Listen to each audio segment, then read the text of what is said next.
You might think this is just about a dessert denied to a 10-year-old. It is not. That sentence. Only family gets to eat. Triggered 33 frantic calls the next morning. They were not calling to apologize to my son, but to save their assets. Once I realized my name was on the deed, I decided that if I was not family at the dinner table, they would not get to treat me like family at the bank. My name is Faith Stewart, and if you asked my mother, she would tell you that my defining trait is being difficult, in the Stewart family lexicon. Difficult is a polite code word for independent. It means I pay my own mortgage, I do not ask for handouts, and I do not bend the knee to the unspoken hierarchy that governs our family dinners. I am 35 years old, a single mother, and a risk analyst at a firm called Crescent Pine Risk Solutions. My job is literally to assess potential disasters and mitigate them before they destroy everything. It is ironic, then, that I did not see the catastrophe of Christmas Eve coming until it was staring me in the face, holding a serving spoon. The drive from my modest duplex in Milwaukee to my parents' sprawling estate in Brookfield always felt like traveling between two different planets. My world was practical, cozy, and lived in. Their world was manicured to within an inch of its life. As I pulled my sedan into the circular driveway, the house loomed large, draped in tasteful white lights that probably cost more to install than my monthly grocery budget. "Remember, buddy," I said, glancing in the rearview mirror at Evan. He was 10 years old, wearing the sweater vest he had picked out himself because he wanted to look dapper for Grandpa. "We are going to be polite. We are going to say please and thank you. And if Aunt Kelsey says something weird, we just smile." "I know, Mom," Evan said, his voice full of that pure, unjaded excitement that only a child possesses on December 24th. "Grandma said she made the cranberry pudding. She promised she'd save the corner piece for me because I got an A in math." That promise, it seemed so small, a corner piece of pudding, but for Evan, whose father had drifted out of the picture years ago, these little anchors of affection from his grandfather and grandmother were vital. He needed to know he belonged. We entered the house, and the heat hit us instantly, a wall of cinnamon scent, expensive perfume, and the low hum of forced conversation. The house was perfect. Not a pine needle was out of place. The tree was a 12-foot monument to my mother's vanity, decorated in strictly coordinated gold and silver ornaments. "Faith," my mother, Diane, said as we walked in. She didn't hug me. She offered her cheek for a quick air kiss, careful not to smudge her makeup. "You're late. We almost started appetizers without you." "We are 5 minutes early." "Mom," I said, checking my watch. "Well, Kelsey has been here for an hour helping," she replied, her eyes already darting past me to critique Evan's hair. "Evan, tuck your shirt in. You look like you just rolled out of bed." I felt the familiar tightening in my chest, the old armor sliding into place. "He looks handsome," I said firmly, placing a hand on Evan's shoulder. The evening proceeded with the usual friction. My father, Harold, sat at the head of the table, holding court about the market and his legacy. He loved that word legacy. To Harold Stewart, legacy wasn't about love or memories. It was about assets, influence, and the solidity of his name on buildings. My brother, Marcus, sat across from me, looking tired. Marcus was the peacemaker, the sponge that soaked up the family tension so the rest of us didn't drown. He gave me a small, apologetic smile when my father made a passive-aggressive comment about my little job in the city. Then there was Kelsey, my younger sister, the golden child. She sat to my right, glowing with the confidence of someone who has never been told no without being handed a consolation prize immediately after. Her 2 children were running wild, knocking into furniture, screaming, and being generally chaotic. My parents cooed at them. "High spirits?" My father laughed when Kelsey's son threw a dinner roll at the cat. When Evan had tapped his fork against his glass earlier by accident, my mother had shushed him so loudly the neighbors probably heard it. The double standard was not new. I had lived with it for 35 years. I was the one who left, the one who got divorced, the one who refused to let them control my life with their purse strings. Therefore, I was the outsider. But I endured it for Evan. I wanted him to have cousins. I wanted him to have grandparents. Then came dessert. This was the main event. Diane Stewart prided herself on her holiday spread. There were pies, tarts, and the centerpiece a steaming, rich cranberry pudding with warm vanilla sauce. It was the only thing Evan had asked about for 3 days. We moved to the buffet table set up in the living room. The adults were mingling, holding snifters of brandy. Kelsey was feeding her kids off a loaded plate, piling them high with cookies and cake. Her son, who is 8, already had a half-eaten slice of the pudding on his plate and was currently mashing it with his thumb. Evan stood patiently at the end of the line. He was such a good kid. He didn't push. He didn't grab. He waited for the adults to finish serving themselves. Just as I had taught him. I was across the room, talking to Marcus about his new landscaping project, but I kept one eye on my son. I saw him step up to the dessert tray. The dish was empty, save for one generous square of pudding, the corner piece, the one he had been promised. Evan's face lit up. He reached for the serving spoon. Just as his hand hovered over the handle, a manicured hand snatched it away. It was my mother. Diane swooped in, took the spoon, and with a swift, fluid motion, scooped that last piece of pudding onto her own fine china plate. Evan froze. He looked at the empty dish, then up at his grandmother. "Grandma," he whispered, "I thought you said—" Diane paused. She looked down at him. She didn't look apologetic. She didn't realize she had made a mistake. She looked at him with a cold, terrifying amusement. She took a bite, chewed slowly, and swallowed. Then she smiled. It wasn't a warm smile. It was the smile of a gatekeeper showing you the lock. "Oh, honey," she said, her voice loud enough to cut through the chatter in the room. "You were too slow. Besides, I made it." "But you promised," Evan said, his voice trembling. He was 10, but in that moment, he looked 5. "And I haven't had any yet." Kelsey, who was standing right there, let out a sharp laugh. "Oh my God, Evan, don't be such a baby. It is just pudding." "He really wanted it, Kelsey," I said, stepping forward. My voice was low, dangerous. "And Mom promised him." Diane turned to me, her eyes flashing with annoyance that I was ruining the mood. She gestured to Kelsey's kids, who were currently stuffing their faces with seconds and thirds. "Look at them," Diane said, pointing to Kelsey's brood. "They ate. They enjoyed it. If Evan is hungry, there are some dry cookies left in the tin." "He's not asking for cookies," I said, feeling the heat rise up my neck. "He's asking for the thing you told him you were saving for him." Diane sighed, a dramatic, long-suffering sound. She looked around the room, gathering an audience. "Faith, stop causing a scene. You are always so dramatic." She looked back down at Evan, who was blinking back tears, trying so hard to be the man I told him to be. Then she said it, the sentence that would burn down our entire relationship. She looked my son in the eye and said, "Evan, you need to learn how the world works. Only family gets to eat." The room went silent for a heartbeat. Then, a few of my father's business friends chuckled. They thought it was a witticism, a joke about survival of the fittest. Kelsey laughed too, a bright, chiming sound that grated on my nerves like broken glass. "Good one, Mom," Kelsey said. "Tough love." I looked at my father. Harold was swirling his brandy, looking bored. He didn't intervene. He didn't say, "Diane, that is cruel." He just watched, as if observing a business negotiation where the weaker party was being crushed. "Only family," I repeated, my voice barely a whisper. Evan stood there, small and shattered. The tears finally spilled over, hot and fast. He wiped them away furiously with his sleeve.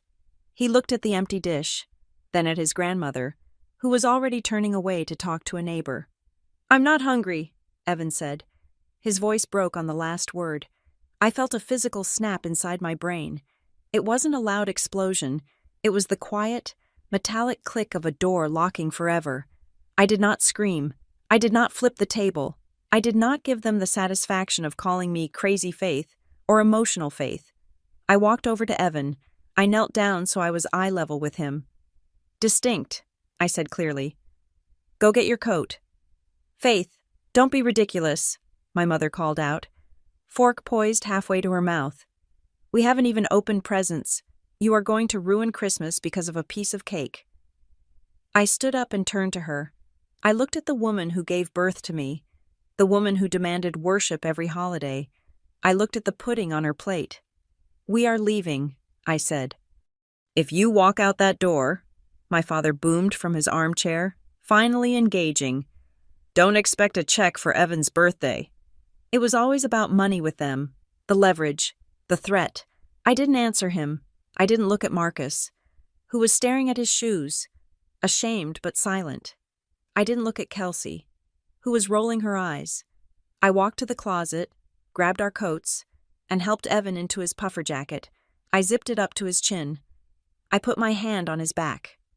"Merry Christmas," I said to the room. It was the coldest thing I've ever said in my life. We walked out into the biting Wisconsin winter air. The snow was falling in thick, silent flakes. The door clicked shut behind us, muffling the sound of the party, the laughter, and the warmth that was never really warm. The car ride back to Milwaukee was agonizing. The silence was heavy, thick with the things I couldn't say because I was the mother, and I had to be the strong one. I gripped the steering wheel so hard my knuckles turned white. The windshield wipers swished back and forth, a rhythmic metronome counting down the seconds of my restraint. I glanced at Evan in the passenger seat. He was staring out the window at the passing streetlights. He wasn't crying anymore, which was worse. He was thinking. "I'm sorry, Evan," I said, my voice tight. "I am so sorry." He didn't answer immediately. We arrived at our duplex 20 minutes later. It was dark, but as we walked in, I turned on the string lights I had hung around the living room window.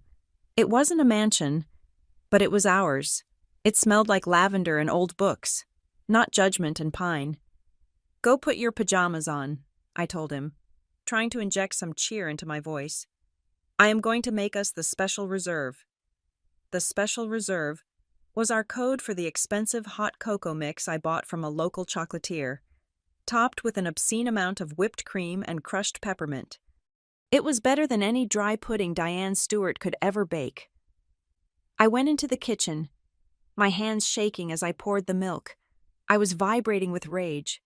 The image of her face, that smug, gatekeeping smile, was burned into my retinas. Only family gets to eat. It wasn't a joke. It was a statement of fact. In her mind, we were not family. We were accessories. We were tolerated guests. And the moment we wanted something she wanted, our status was revoked. I whipped the cream until my arm ached. I needed to hit something, but the cream had to suffice. I carried 2 steaming mugs into the living room. Evan was sitting on the couch, hugging his knees. He looked so small in the soft glow of the tree lights. I handed him the mug. "Here, careful. It is hot." He took it with both hands. He blew on the steam. He took a sip, and I saw a little bit of tension leave his shoulders. Then he looked up at me. His eyes were wide and devastatingly sincere. "Mom," he asked. "Yeah, Bud. Are we not family?" The question hit me harder than the cold wind outside. It wasn't an accusatory question. It was a clarifying one. He was trying to understand the rules of the game he had just been forced to play. I sat down next to him and pulled him into my side. I wrapped my arm around him, burying my nose in his hair. He smelled like cold air and boy shampoo. "Evan, look at me," I said. He looked up.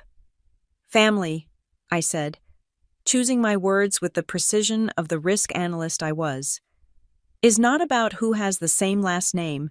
It is not about who lives in the big house, and it is certainly not about who gets the last piece of pudding." "Then what is it?" he asked. "Family is where you are respected," I said fiercely. "Family is the people who make sure you are fed. Family is the people who would never, ever make you feel small just to make themselves feel big. You and me. We are family. Marcus is family. But what happened back there, that wasn't family. That was just people we are related to. He nodded slowly, processing this. Okay, he whispered. I like our family better. Me too, I said. I held him until he finished his cocoa. I held him until his breathing evened out and he fell asleep against my shoulder. But as I sat there in the quiet of my living room, watching the snow pile up against the window pane, my mind was not peaceful. The sadness was evaporating, replaced by a cold, hard clarity. My mother had said, "Only family gets to eat." She thought she was teaching him a lesson about hierarchy. She thought she was putting me in my place. She thought she could starve us of affection and respect, and we would come crawling back for crumbs because we needed them. But she had made a fatal miscalculation.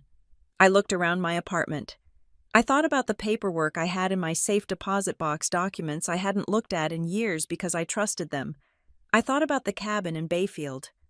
I thought about the LLC structure my father had set up 5 years ago to protect the assets. I remembered the stack of papers they had shoved in front of me during the divorce, urging me to sign so things would be easier. I remembered signing them, but I also remembered reading them. I always read the fine print. That was my job. And as I replayed the evening in my head, the cruelty, the dismissal, the sheer arrogance of their power, I realized something terrifying and exhilarating. This wasn't about a piece of cake anymore. If only family gets to eat, and they had just decided I wasn't family, then they had better hope they didn't need a signature from a stranger to keep their kingdom intact. My phone sat on the coffee table, silent for now, but I knew tomorrow it would ring. They would expect the apology tour. They would expect me to call and beg for forgiveness for ruining Christmas. I took a sip of my cocoa. It was sweet, hot, and satisfying. Let them eat cake, I thought. I am going to eat their legacy. The morning sun hit my bedroom blinds at 7 o'clock, slicing through the room in thin, dusty beams. For a split second, between the warmth of the duvet and the waking world, I forgot. I forgot the cranberry pudding. I forgot the look on my son's face. I forgot that I had walked out of my parents' house on Christmas Eve and effectively detonated a nuclear warhead in the middle of the living room. Then my phone vibrated against the nightstand wood. It was a long, angry buzz that sounded like an angry hornet trapped in a jar. I rolled over and picked it up. My screen was a wall of notifications. 33 missed calls. 33. I stared at the number, blinking the sleep from my eyes. Who calls someone 33 times between midnight and 7 in the morning on Christmas Day? A worried mother? A grieving parent? No, a panic-stricken asset manager. The calls were all from Mom.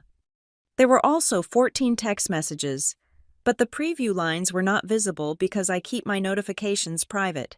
I unlocked the phone, my thumb hovering over the voicemail icon. I knew I should not listen to it. I knew it would be poison. But the analyst in me needed the data. I needed to know the blast radius.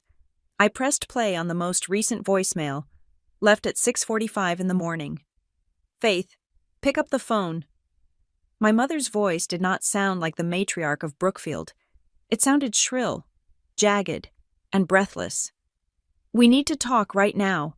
Your father is on the other line with the attorneys. They are saying the bank is sealing everything by noon tomorrow because of the holiday freeze. We need your signature on the transfer documents immediately. Do not play games with us. Faith, this involves the retirement accounts. Call me back. Now. Click. I sat up in bed, the cold air hitting my bare shoulders. I replayed the message in my head. Retirement accounts. Bank sealing everything. Lawyers. There was not a single syllable about Evan. Not one word of "I am sorry." Not even a fake, "We are worried about you driving in the snow." It was entirely transactional. I scrolled through the other voicemails. They followed a similar trajectory. The first few from last night were angry, "How dare you leave?" The ones from 2 in the morning were bargaining, "Just come back and we can discuss the trust." The ones from this morning were pure, unadulterated panic. They were not calling because they missed their daughter. They were calling because they had realized something terrifying in the hours after I left. They realized that when I walked out the door, I took my legal standing with me. I swung my legs out of bed and walked to the window. The street below was buried in fresh white snow, silent and pristine. It was the kind of morning where families sat in pajamas, drank cocoa, and opened gifts. Down the hall, I could hear Evan stirring. I did not want him to see me shaking, and I was shaking not from fear, but from a sudden, blinding rage. 33 calls to save their money, 0 calls to save their relationship with their grandson. I opened my text messages. I typed out a reply to Diane Stewart. I kept it surgical. I wanted no room for misinterpretation. Last night, you looked my 10-year-old son in the eye and told him he was not family. You made it clear that family is a privilege he does not qualify for. If we are not family at the dinner table, then do not call me when you need a signature for the family assets. Do not contact me again. I hit send. Then, before the inevitable incoming call could light up my screen, I went into the settings. I found her contact card. I scrolled to the bottom. I tapped block caller. I did the same for my father. I put the phone down on the dresser. It felt heavy, like a brick of lead. I took a deep breath, fixed my face into a smile, and went to wake up my son. For the next 2 hours, I pretended everything was normal. We made pancakes. We opened the few gifts I had managed to buy on my single salary, a new Lego set, a science kit, a couple of graphic novels. Evan was happy, or at least he was acting happy for my sake. He is perceptive. He knew the phone on the dresser was a loaded gun. At 10 o'clock, the phone lit up again. It was Marcus. I stared at the screen. Marcus, the peacekeeper. Marcus, the man who had spent his entire adult life trying to bridge the gap between my parents' narcissism and my reality. If he was calling, it meant they had sent him. He was the negotiator sent in when the initial assault failed. I almost didn't answer. But Marcus had looked tired last night. He had looked defeated. I picked up the phone and walked into the bathroom, closing the door and turning on the exhaust fan so Evan wouldn't hear. "Merry Christmas, Marcus," I said. My voice was flat. "Faith," Marcus said. He didn't say Merry Christmas. He sounded like he was calling from inside a bunker while bombs were falling. "Are you okay?" "I am making pancakes," I said. "We are fine. Better than fine. Actually, no one is actively insulting my child here." "Listen," Marcus said, his voice dropping to a whisper. "I am not calling to tell you to come back. I want you to know that this surprised me." "Okay. It is a madhouse over here. Faith, I have never seen Dad like this. He has been on the phone with 3 different partners from his firm since 6 in the morning. On Christmas," I asked. "That costs double the hourly rate." "He doesn't care," Marcus said. "He is scared. Mom is crying in the kitchen. But it is not the sad crying. It is the angry crying. She keeps saying you are ungrateful, that you are trying to sabotage their future." "I am not doing anything," I said, leaning against the cold tile of the bathroom wall. "I am literally just eating breakfast. They are the ones spiraling." "They keep saying this phrase," Marcus said, and I could hear the rustle of movement, as if he was pacing or hiding in a closet. "Dad keeps yelling about protecting the deserving. He told the lawyer that he wants to restructure the LLC immediately. He said, if she is a traitor, she loses her share. He is trying to push through a vote to remove you as a signatory on the Bayfield properties." My ears perked up. Bayfield. The cabin. It was a beautiful property on Lake Superior. Bought years ago. It was supposed to be the family retreat. My father had put it into an LLC Stewart Heritage Holdings for liability reasons, or so he said. "He can't remove me," I said, my analyst brain kicking into gear. "Not without my consent. That operating agreement requires a unanimous vote for structural changes. I remember reading it when I signed it 5 years ago." "That is what the lawyer told him," Marcus said. "That is why they are panicking. They need you to sign a waiver. They sent you an email this morning, disguised as a holiday update, but it is actually a rush request for a digital signature on a modification doc." I laughed. It was a dry, humorless sound. "They think I am stupid. They think I will just click sign because I'm afraid of them." They are desperate. Faith, why are they so desperate about the cabin right now? It is just a vacation house. We hardly go there in the winter. It is never just a vacation house with Dad, I said. It is an asset, and if they are rushing to seal something before the end of the year, it means that asset is leveraged. There was a silence on the line. I could hear the faint sound of shouting in the background on Marcus's end, my father's booming baritone. Faith, Marcus said, I heard what you texted Mom. Good. You said, if I am not family at the table, I am not family on paper. I meant it. They are going to come for you, Marcus warned. Dad is talking about scorched earth. He said if you don't sign by tomorrow, he's going to sue you for breach of fiduciary duty or something. He is making stuff up. Let him try, I said. I have done nothing wrong. I just refuse to be abused. That is not a crime. Marcus was quiet for a long time. The background shouting got louder, then muffled again. When he spoke next, his voice was different. The hesitation was gone. What do you want me to do? I froze. What? I am sick of this. Faith, Marcus said. I watched him scream at Mom because she didn't get your signature fast enough. I watched Kelsey sit there and feed off it, telling them you were always jealous. I looked at that empty spot where Evan was standing yesterday. I am done keeping the peace. There is no peace here to keep.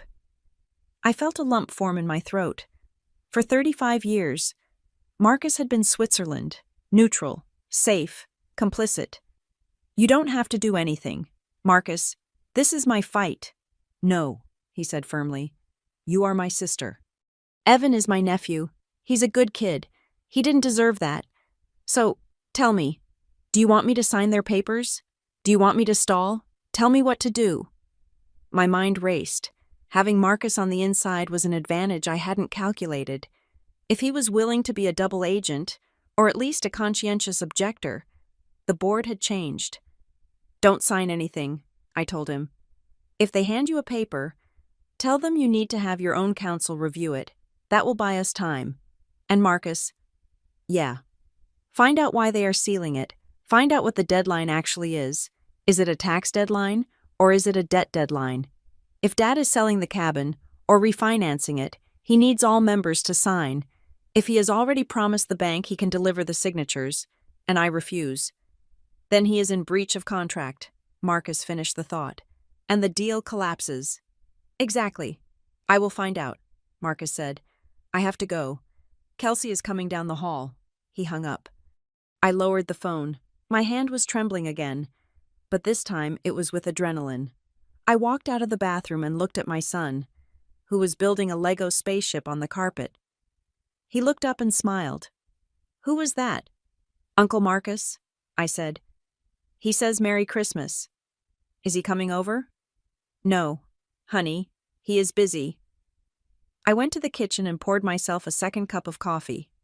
I stood by the counter, staring at the snow piling up against the back door. The 33 calls made sense now. The voicemail made sense. My parents were not panicking because I had ruined Christmas. They did not care about the holiday spirit. They were panicking because they had made a deal with the devil, or a bank assuming I was a silent, obedient piece of furniture. They assumed I would always be there to rubber stamp their schemes because I craved their approval. But by starving my son of affection, they had inadvertently starved themselves of the one thing they needed to survive my compliance. They were terrified, and they should be, because they weren't just dealing with a hurt daughter anymore. They were dealing with a minority shareholder who had just realized she held the veto power. I took a sip of coffee. It was bitter. You want a war, I whispered to the empty kitchen. Okay, let's see who freezes first. The digital erasure began exactly 4 hours after I blocked their numbers. I was sitting on my living room floor, surrounded by the carnage of wrapping paper and Lego bricks, trying to build a Star Wars ship with Evan. It was a peaceful moment, the kind of quiet intimacy I had fought to preserve. Then, my iPad lit up on the coffee table. It was a notification from Facebook. Diane Stewart added a new photo. I knew I should not look. I knew it was bait. But the curiosity of a woman who had just declared war got the better of me. I swiped the screen open. The photo was a masterpiece of staging. It was taken in front of the 12-foot tree in their living room. My father sat in his leather armchair, looking regal and benevolent, a glass of brandy in hand. My mother stood behind him, her hand resting possessively on his shoulder, wearing a smile that looked painted on. Kelsey was there, front and center, with her husband and her 2 children. They looked like a catalog advertisement for the perfect upper-middle-class American family. The lighting was warm, the composition was balanced, and the caption was brief. Blessed for family. Merry Christmas from the Stewarts. There was no mention of the empty space where Evan and I should have been. There was no missing faith in Evan. There was just a seamless, terrifying revision of reality. To anyone scrolling past, we did not exist. We had been cropped out of the narrative. I felt a cold knot tighten in my stomach. It wasn't jealousy. I did not want to be in that picture. It was the public declaration of their truth. We are the family. Everyone else is irrelevant. As if on cue, a text message popped up on the iPad. Since I had blocked them on my phone, they were trying other avenues. It was Kelsey. Why did you leave like that? Mom is crying. She says Evan was being difficult and you overreacted. I stared at the screen, my fingers hovering over the glass. Evan was being difficult. They were already spinning the story. In their version, the 10-year-old boy who quietly asked for a promised piece of pudding was the aggressor, and the grandmother who denied him food was the victim. I typed back, my thumbs moving fast. Mom looked my son in the eye and said, "Only family gets to eat." That is not him being difficult. That is emotional cruelty. Kelsey's reply came 3 bubbles later, fast and dismissive. Oh my God. Faith, it was a joke. You are so sensitive. You always take things the wrong way. Mom was just stressed about the party. You made a huge scene for nothing. I read the words joke and sensitive and felt a sudden, clinical detachment. This was the mechanism. This was how they survived. To Kelsey, the golden child, every instance of abuse was just a singular, isolated joke that didn't land. She refused to see the timeline. She refused to connect the dots because if she did, she would have to admit that the pedestal she stood on was built on my back. To her, a stab wound was just a scratch. To me, it was the 1,000th cut in the same scar tissue. It is not a joke to Evan. I wrote back, and I am done laughing. I set the iPad to Do Not Disturb and flipped it face down. "Mom, look," Evan said, holding up a gray Lego wing. "I finished the starboard engine." "That is amazing, buddy," I said, forcing warmth into my voice. "You are a master engineer." But while he built his spaceship, I started building my case. I went to my home office and pulled out a fresh legal pad. I am a risk analyst. I survive by tracking patterns. If they wanted to pretend none of this happened, I would write it down in ink. I started listing the exclusions. Item 1, Evan's 6th birthday. My parents forgot to call until 3 days later because they were golfing in Arizona. They sent a check for $50 signed by his secretary. Item 2. The co-signing incident, 4 years ago. My father needed a family signature to secure a loan for a commercial property because his debt-to-income ratio was too high on his own. He pressured me for weeks, saying it was for the family legacy. I signed. I never saw a dime of the profit, but my credit score took a hit when he made 2 late payments. Item 3. The house deed.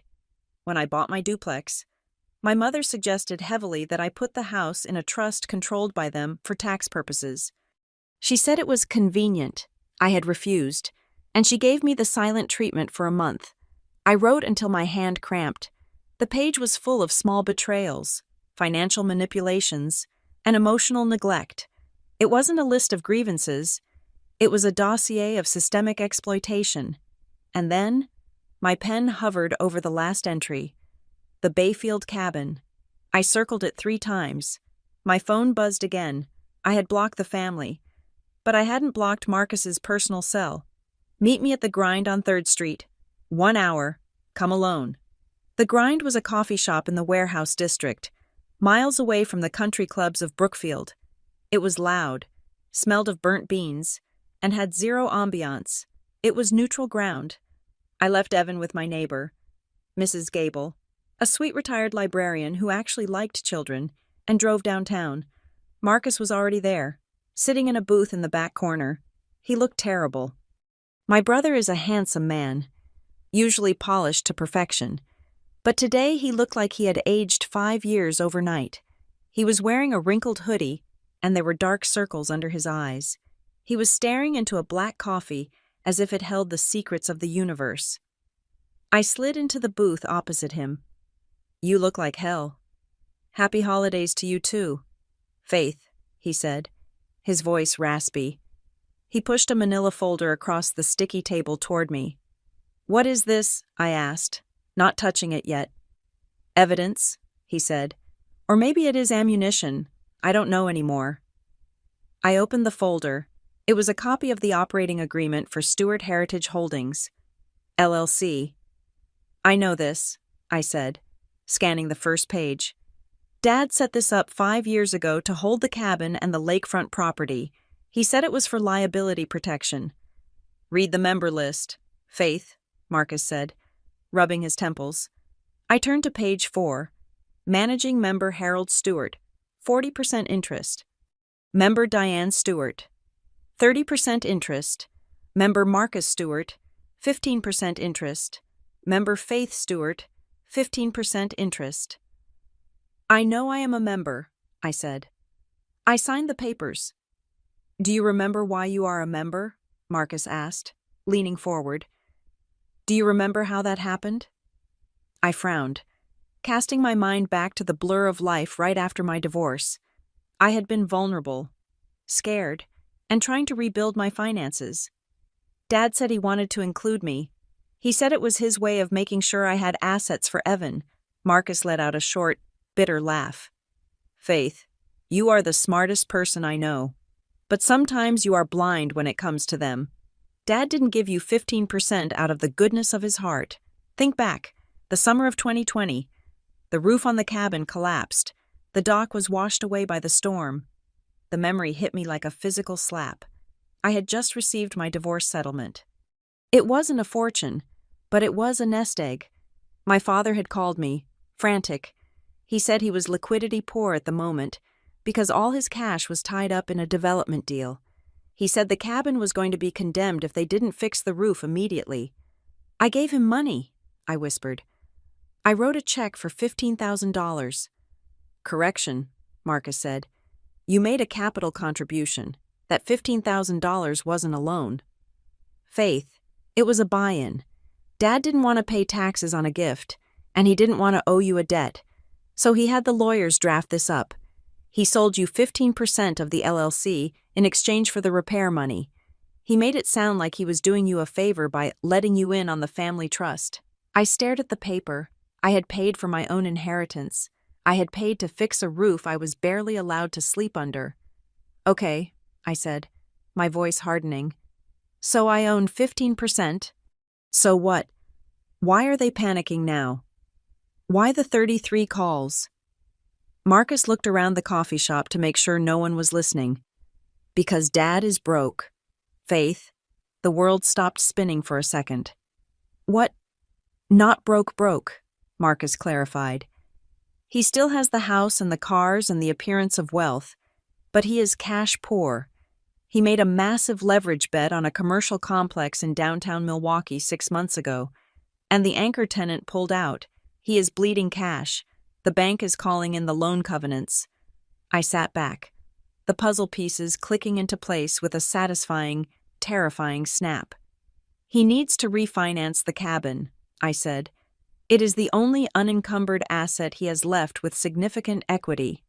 "Exactly," Marcus said. "He has a deal lined up with a private equity group to do a sale-leaseback on the cabin property. It would inject $200,000 of liquidity into his accounts immediately, but there is a catch." "The operating agreement," I said, tapping the document. "Section 8, paragraph 3. Marcus recited from memory. "Any sale, mortgage, encumbrance, or refinancing of the primary assets requires the unanimous written consent of all members." I looked down at the document. Unanimous. He needs my signature, I said softly. He needs it by December 31st, Marcus said. The bank gave him a deadline. If he doesn't show proof of the refinance or the sale by the end of the year, they trigger a default on his commercial loans. His interest rates will triple. He could lose the Brookfield house. I felt a chill run down my spine. The sealing everything voicemail wasn't a threat to lock me out. It was a panic response because I had locked them out. By refusing to answer the phone, I was effectively holding a match to my father's financial empire. Does Kelsey know? I asked. Kelsey knows Daddy is stressed, Marcus said scathingly. She doesn't know the details. She just knows that if Dad loses money, her allowance dries up. That is why she is texting you to apologize. She is protecting her supply. And you? I asked him. Why are you telling me this? If I don't sign, you lose your inheritance too. Marcus looked at me. His eyes were red-rimmed. Faith, do you know what Dad said to me when you left last night? He didn't ask if you were okay driving in the snow. He looked at me and said, "Get that bitch back here or you are out of the will." I flinched. "He called you a bitch," Marcus said, his voice shaking. And I realized I am 40 years old, and I am still terrified of him. I am done. Faith, I have my own job. I have my own life. I don't need his money, but I do need my self-respect. He reached into his pocket and pulled out a flash drive. He slid it across the table. "What is this?" "Emails," Marcus said. "Between Dad and the lawyer, they discuss how to pressure you. They discuss the fact that you don't understand business and will sign whatever we put in front of her if we make her feel guilty enough. There is also a draft of a document they were going to give you at the party. Let me guess," I said. "A transfer of power." "A waiver," Marcus corrected. "Assigning your voting rights to Dad for administrative convenience. If you had eaten that pudding and stayed for presents, they would have served it to you with the eggnog." I picked up the flash drive. It felt cold and hard in my hand. "Thank you, Marcus," I said. "Don't thank me yet," he said, standing up. "You hold the cards, Faith, but they are going to come for you. They are going to use everything. Evan, the past, your divorce. They will use it all to get that signature." "Let them come," I said. I watched my brother walk out of the coffee shop, shoulders slumped, heading back to the war zone. I stayed in the booth for another 20 minutes, staring at the operating agreement. Unanimous consent. My mother had told Evan, "Only family gets to eat." She had drawn a circle and pushed us out, but she had forgotten that I had paid for the ground she was standing on. I picked up my phone. I didn't unblock them. Instead, I opened my email app. I composed a new message to my personal attorney, a sharp-witted woman named Sarah, who had handled my divorce. Subject, Stewart Heritage Holdings. Emergency review. Sarah, I need you to review the attached operating agreement. I believe I am the blocking vote on a major transaction. I need to know exactly how to freeze this asset so tight that air cannot get in or out. I want a full forensic accounting of the last 5 years. If they want my signature, they are going to have to explain every single penny they spent. I hit send. The ceiling they threatened was real, but they had the direction wrong. I wasn't being sealed out. I was sealing them in. The day after Christmas is usually reserved for returning ill-fitting sweaters and eating leftovers. For me, it became the day I stopped being a daughter and started being a litigant. The silence in my house was heavy, broken only by the sound of Evan watching cartoons in the living room. I was in the kitchen, staring at my laptop, waiting. Marcus had texted me earlier that morning. He had gone to see a friend of his from college, a guy named David who specialized in corporate litigation. Marcus's text was short, but it vibrated with a kind of terrified clarity. David says if they are scared of you asking questions, then you need to ask every single question you can think of. He says silence is their shield. Break it. At 10 in the morning, the first salvo arrived. It was an email. The sender was Arthur Vance, my father's longtime attorney. I knew Arthur. He had been at my wedding. He had sent Evan a silver rattle when he was born. He was a man who smelled of expensive scotch and old leather. the kind of man who smiled with his mouth but never his eyes. The subject line read, Urgent Time-Sensitive Tax. Implications for Stewart. Heritage Holdings. I opened it, my heart hammering a rhythm against my ribs that felt entirely too fast for a woman sitting at her own kitchen table. Dear Faith, I hope you and Evan had a wonderful Christmas.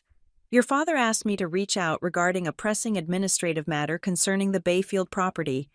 As you know, the current fiscal year is closing, and there are significant tax liabilities that will affect all members of the LLC if we do not restructure the asset holdings before December 31st. To protect your interest and avoid unnecessary financial exposure for you personally, we have prepared the attached waiver and consent form. This will allow Harold to manage the necessary filings on your behalf. Please sign and return by 5 this afternoon to ensure the family is protected. We are acting in the best interest of the family. As always, warmly, Arthur. It was a masterclass in manipulation. It was polite. It was paternal. And it was terrifying. It used words like liability and exposure to trigger the primal fear of anyone who lives paycheck to paycheck. It suggested that if I did not sign, I would be the one owing the IRS money. It framed my compliance as self-preservation. A younger version of me would have panicked. A younger version of me would have thought, oh no, I don't want to cause trouble. I don't want to owe taxes, and I would have signed just to make the fear go away. But I wasn't that version anymore. I was the woman who had seen her son denied dessert. I forwarded the email immediately to Sarah, my attorney. I added a single line of text. Is this a tax issue, or is this a threat? Sarah called me 10 minutes later. She did not waste time with pleasantries. Faith, are you sitting down? Yes, I said, gripping my coffee mug. This is not a tax issue, Sarah said, her voice crisp and professional. I mean, technically, taxes are involved in everything. But this specific threat, it is smoke. They are claiming that restructuring is needed to avoid liability. But I pulled the LLC's filing history. They haven't changed their tax election in 5 years. There is no sudden IRS deadline that pops up on December 26th unless they are trying to hide income or move an asset before the ball drops. So they are lying, I said. They are omitting, Sarah corrected. Arthur is careful. He didn't say there is a tax penalty. He said there are liabilities if they don't restructure. That could mean anything. It could mean your father promised a buyer he would close the deal in this tax year to save himself capital gains tax. If he misses the window, he pays more, but he is framing it as you paying more. Gaslighting, I whispered. Legal gaslighting, Sarah agreed. And look at the timestamp on the attachment. He wants it back by 5 o'clock today. Faith, no legitimate lawyer demands a signature on a complex restructuring document with a 6-hour deadline on a federal holiday weekend unless they are desperate to prevent you from reading it. I looked out the window. The snow was still falling, covering the driveway I had shoveled yesterday. Marcus told me Dad has a liquidity problem. He thinks there is a sale-leaseback deal on the table. That tracks, Sarah said. And I found something else. I did a quick search on the County Register of Deeds for Bayfield. There was a notice of intent filed 3 weeks ago regarding a survey of the land boundaries. The applicant wasn't the LLC. It was a company called North Star Development Group. I felt the blood drain from my face. Who are they? They are a commercial developer, Sarah said. Faith, your father hasn't just negotiated a deal. He has likely already signed a preliminary agreement. He is selling the ground out from under the cabin. He probably promised them he had total control of the LLC. If he can't deliver your signature, he is in breach of contract with North Star. The audacity of it took my breath away. He had sold something he didn't fully own, assuming I was nothing more than a ghost in the machine. What do we do? I asked. We don't defend, Sarah said, her voice dropping an octave, becoming dangerous. We attack. We shift the burden of proof. You are not a daughter right now. Faith, you are a 15% owner of a company that is being mismanaged. You have rights, statutory rights. Tell me what to write, I said. I want to send the reply myself. Good, Sarah said. Here is the strategy. We deny the request. We freeze the asset. And we demand the one thing they are terrified of giving you. The books, I said. The books, Sarah confirmed. Full forensic accounting. Every receipt, every transfer, every check written from that LLC for the last 5 years. If they are claiming financial exposure, you have the right to see exactly where the money went. I spent the next hour drafting the email. I deleted and rewrote sentences, stripping away any emotion. I removed the word dad. I removed the word mom. I removed I feel. I replaced them with the undersigned and managing member. When I was finished, I read it aloud to the empty kitchen, to Arthur Vance, C.C. Harold Stewart, Diane Stewart, Marcus Stewart, regarding refusal of consent and demand for inspection. Mr. Vance, I am in receipt of your request for my signature on the restructuring waiver. Please be advised that I do not consent to any sale, mortgage, lease, encumbrance, or restructuring of the assets held by Stewart Heritage Holdings, LLC. Furthermore, as a 15% stakeholder, I have reason to believe that the managing member has entered into preliminary negotiations with third parties, specifically North Star Development Group, without the unanimous consent required by Article 8 of our operating agreement. Any such agreement is unauthorized and void, effective immediately. I am exercising my right under Wisconsin Statute 183 to inspect the books and records of the company. I demand a full accounting of all financial transactions, bank statements, and tax returns for the LLC from 2020 to the present day. I expect these records to be delivered to my counsel within 10 business days. If any assets are transferred or altered before this inspection is complete, I will file for an immediate injunction and seek damages for breach of fiduciary duty. Govern yourself accordingly. Faith Stewart. My finger hovered over the enter key. This was it. This wasn't just saying no to dessert. This was saying no to the entire structure of my family's power dynamic. This was telling my father, the man who believed he was God, that he was just a man who had broken a contract. I thought of Evan's face when he asked, "Are we not family?" I thought of the 33 calls. I pressed send. The sound of the email swooshing away was anticlimactic. There was no explosion. The roof didn't cave in. The lights didn't flicker. I sat there for a moment, listening to the hum of the refrigerator. Then, I stood up. I walked over to the sink. There were breakfast dishes soaking in the soapy water plates with syrup residue, a coffee mug, a fork. I picked up the sponge and started to wash the dishes. It was such a mundane action. Scrub, rinse, dry, scrub, rinse, dry. But as I stood there, feeling the warm water on my hands, I felt a strange, alien sensation blooming in my chest. For 35 years, I had believed that power was something my father held and dispensed in small doses when we were good. I believed power was money. I believed power was a loud voice and a seat at the head of the table. But I realize now, as I scrubbed a patch of dried syrup off a plate, that power was simply the ability to say no and mean it. I had the power. I had always had the power. My signature was the key to their kingdom, and I had spent my whole life begging them to let me hold it, not realizing I was the one locking the door. They weren't angry because I was weak. They were angry because I was strong, and they had spent decades trying to make me forget it. I finished the dishes. I dried my hands on a towel. The house was quiet, peaceful, safe. Then, my phone buzzed on the counter. I looked at it. It wasn't a call. It was a voicemail notification. They must have called while I was writing the email, and the block feature had sent it straight to the recording. I hesitated. I didn't want to break the peace, but I needed to know the reaction. The email would have landed in Arthur's inbox 5 minutes ago. He would have called my father immediately. I pressed play. Faith. It was my mother. She wasn't screaming this time. She was sobbing. It was a wet, jagged sound. The sound of a woman who has lost control of her world. Faith, how could you do this? She wept. Arthur just called your father. He says you are asking for the records. Faith, you are going to ruin us. Your father, his heart can't take this stress. This was supposed to be our retirement. That money was for the family.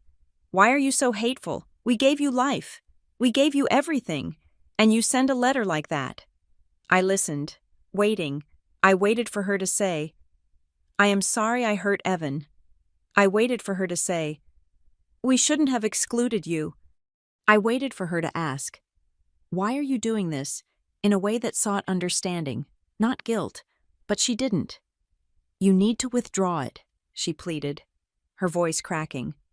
"Call Arthur and withdraw it. Please, Faith, don't be this person. Only family gets to eat. Don't you understand? You are starving us." The irony was so thick I could taste it. She was using the very weapon she had used against my son, the threat of starvation, to beg for her own feast. She didn't care about the accounting because it was extra paperwork. She cared because she knew what I would find. She was terrified of the truth. "If you don't fix this," she sobbed, "don't ever come back." The message ended. I looked at the phone. I didn't feel guilty. I didn't feel sad. I felt justified. She was crying about retirement accounts and stress. She wasn't crying about the fact that she had alienated her daughter and grandson. She was mourning the loss of her control, not the loss of our love. I deleted the voicemail. "Mom." I turned around. Evan was standing in the doorway, holding his new science kit. "Can we make the volcano now?" I smiled at him. It was a real smile, one that reached my eyes. "Yes," I said. "Let's make a volcano.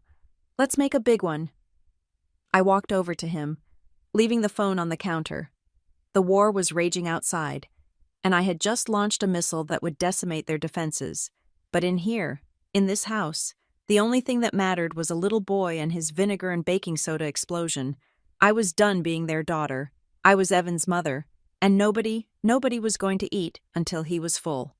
The silence from Brookfield lasted exactly 24 hours. After my email demanding the financial records, I expected them to regroup, to consult with Arthur Vance, and perhaps to come back with a polished legal rebuttal. I did not expect them to double down on the cruelty. It started with a notification on my phone Tuesday morning. I had blocked their calls, but I had left the text channels open, mostly because my lawyer, Sarah, advised me to keep a record of everything they said. "Let them dig their own grave," she had said. "Every text is a shovel." The message was from my mother, Diane. "Faith, I am praying for you. I know you are lashing out because you are hurting, but trying to destroy your father's legacy won't fix what is broken inside you. Evan needs to learn respect. The world does not revolve around him. You are too soft with him, and that is why he is so fragile. If you had disciplined him properly, he wouldn't have cried over a dessert. You are raising him to be weak, just like you are being right now." I read the message 3 times. The first time, I felt the old, familiar sting, the childhood trigger that made me want to apologize just to make the criticism stop. The second time, I felt nausea. The third time, I felt a coldness settle over my skin that had nothing to do with the Wisconsin winter. She wasn't apologizing. She wasn't even denying the event. She was justifying it. She was reframing the abuse of a 10-year-old boy as a necessary lesson in respect, and she was weaponizing my parenting against me. I did not reply. Instead, I took a screenshot. I saved it to a folder on my cloud drive labeled Evidence. Then, I forwarded the image to Marcus. "Look at what she just sent me." I typed. Marcus called me less than 30 seconds later. "Did she really say that?" he asked. There was no fatigue in his voice today. There was something else, a sharp, vibrating anger that I had never heard from my brother before. "Verbatim," I said, putting the phone on speaker so I could continue sorting through my mail. "She thinks she is helping. She thinks she is the matriarch dispensing wisdom." "She is delusional," Marcus spat. "Faith, I am sitting in the kitchen right now." "They are not praying for you. They are terrified. Dad is screaming at Arthur on the phone. They know they can't produce those records you asked for." "Why?" I asked. "What is in them?" "I don't know the specifics," Marcus said, lowering his voice. "But I heard Dad say, If she sees the ledger for 2023, we are dead.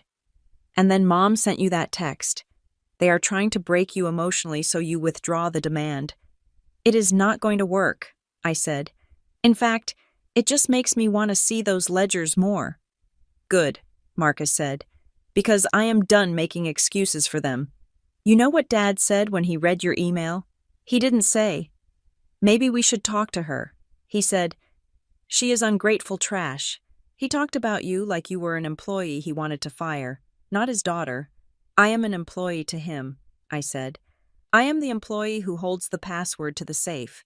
Just then, another text popped up. This one was from Kelsey. Mom showed me your email. I can't believe you are suing the family.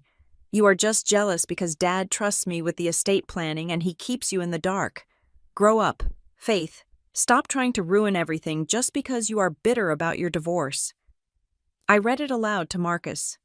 Marcus sighed. A heavy, exhausted sound. They are feeding her scraps.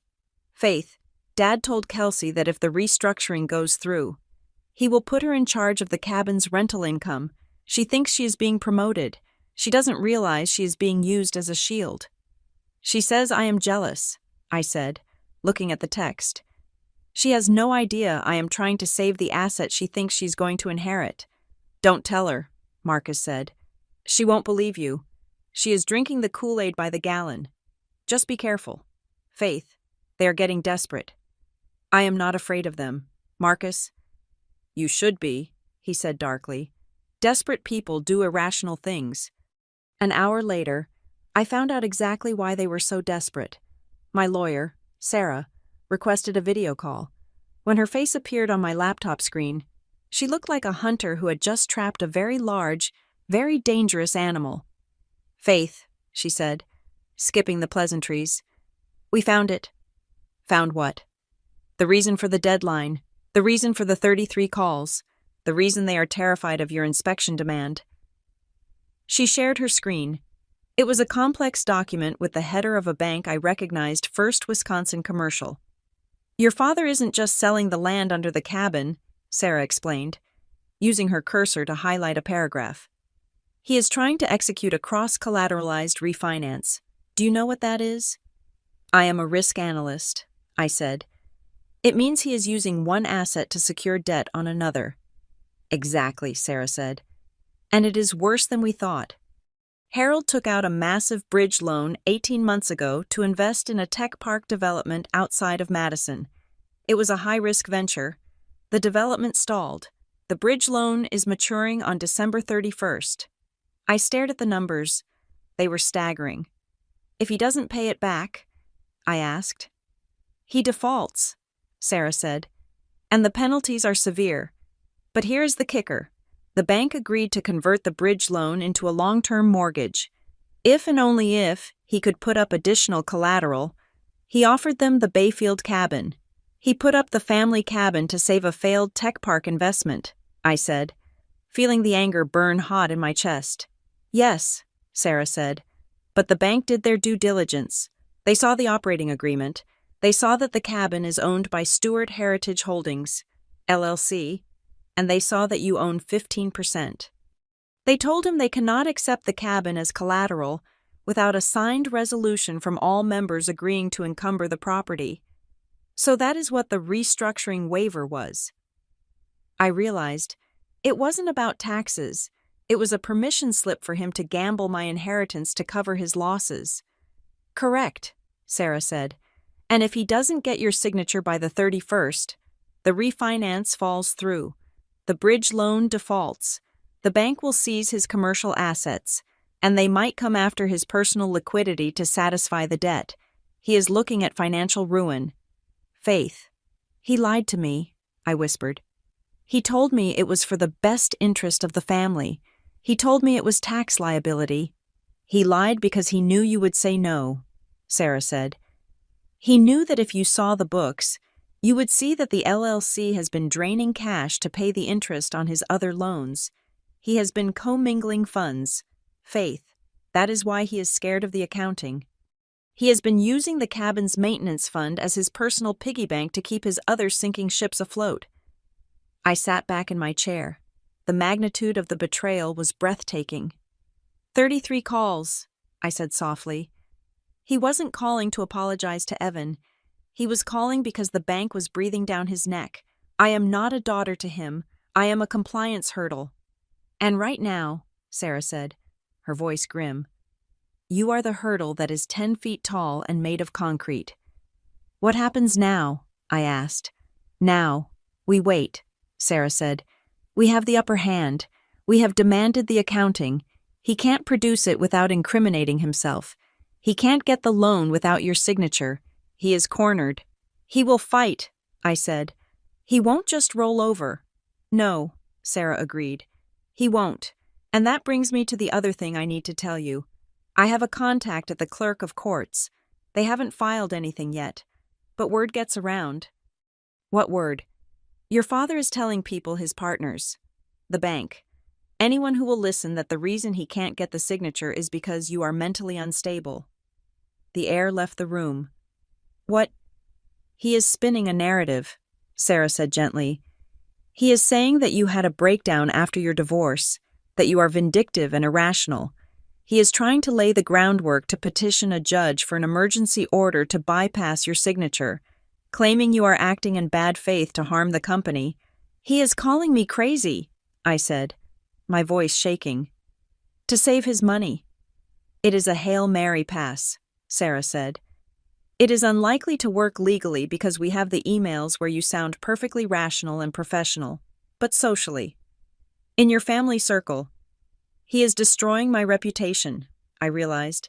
That is why Kelsey texted me about being jealous. That is why Mom texted me about Evan being weak. They are building a dossier to prove I am the problem. I looked at the phone sitting on my desk. The screen was dark, but I knew that inside it, the messages were piling up. Let him try, I said. Faith, this is going to get ugly, Sarah warned. If he can't beat you in court, he will try to break you in person. He needs that signature. He has 5 days left. He is going to try to force a confrontation. I won't see him, I said. I won't let him in my house.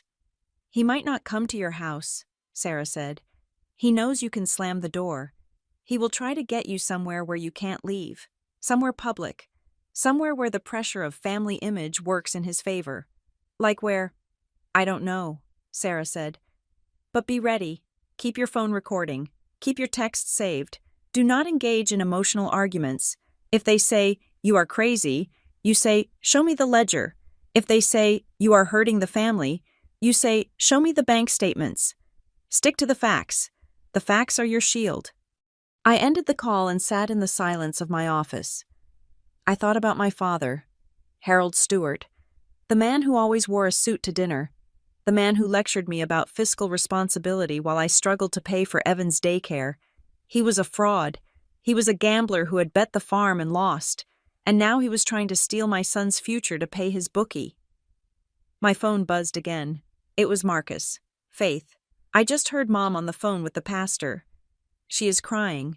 She is telling him that they want to host a reconciliation dinner for the holidays. She wants to invite everyone. She says it is to heal the rift. I stared at the text. A reconciliation dinner. It was perfect. It was diabolical. If I refused to go, I proved their point that I was bitter, unstable, and unforgiving. I would be the villain who rejected the olive branch. If I went, I would be walking into a trap. They would ambush me. They would have the documents ready. They would use the pressure of the pastor, the neighbors, and the holiday spirit to guilt me into signing. They would surround me with people who thought I was the problem and demand I do the right thing. It wasn't a dinner. It was a public execution of my boundaries. I typed back to Marcus, "It is a trap. Marcus, they want an audience." Marcus replied instantly, "I know. Dad just told Kelsey to make sure the notary is invited." The notary? They were bringing a notary to a dinner party. I felt a strange, cold calm wash over me. It was the calm of the risk analyst who finally sees the full scope of the disaster scenario. They thought they could shame me into submission. They thought that if they put me in a room with enough respectable people, I would revert to the obedient daughter who just wanted everyone to be happy. They were wrong. I opened my laptop again. I created a new folder titled The Dinner. I dragged the screenshot of Diane's text into it. I dragged the email from Arthur Vance into it. I dragged the PDF of the bank loan details Sarah had sent me into it. I wasn't going to hide. I wasn't going to run. If they wanted a show, I would give them one. But I wouldn't be reading from their script. I stood up and walked to the window. Evan was in the backyard, building a snowman. He looked happy. He looked safe. Only family gets to eat, I whispered to the glass. Well, Dad, you invited me to dinner.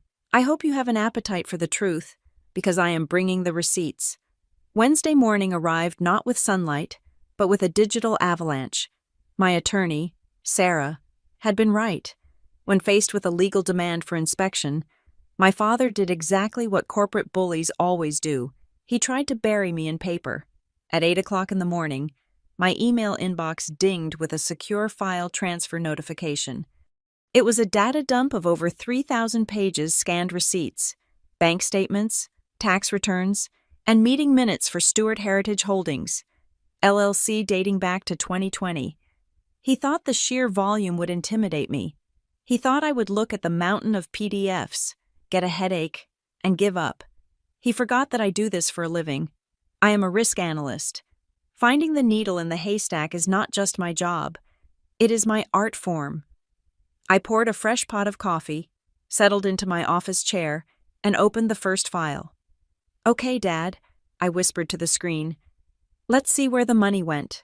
For the first 2 hours, it was mundane: property taxes, insurance premiums, snow removal services for the driveway in Bayfield.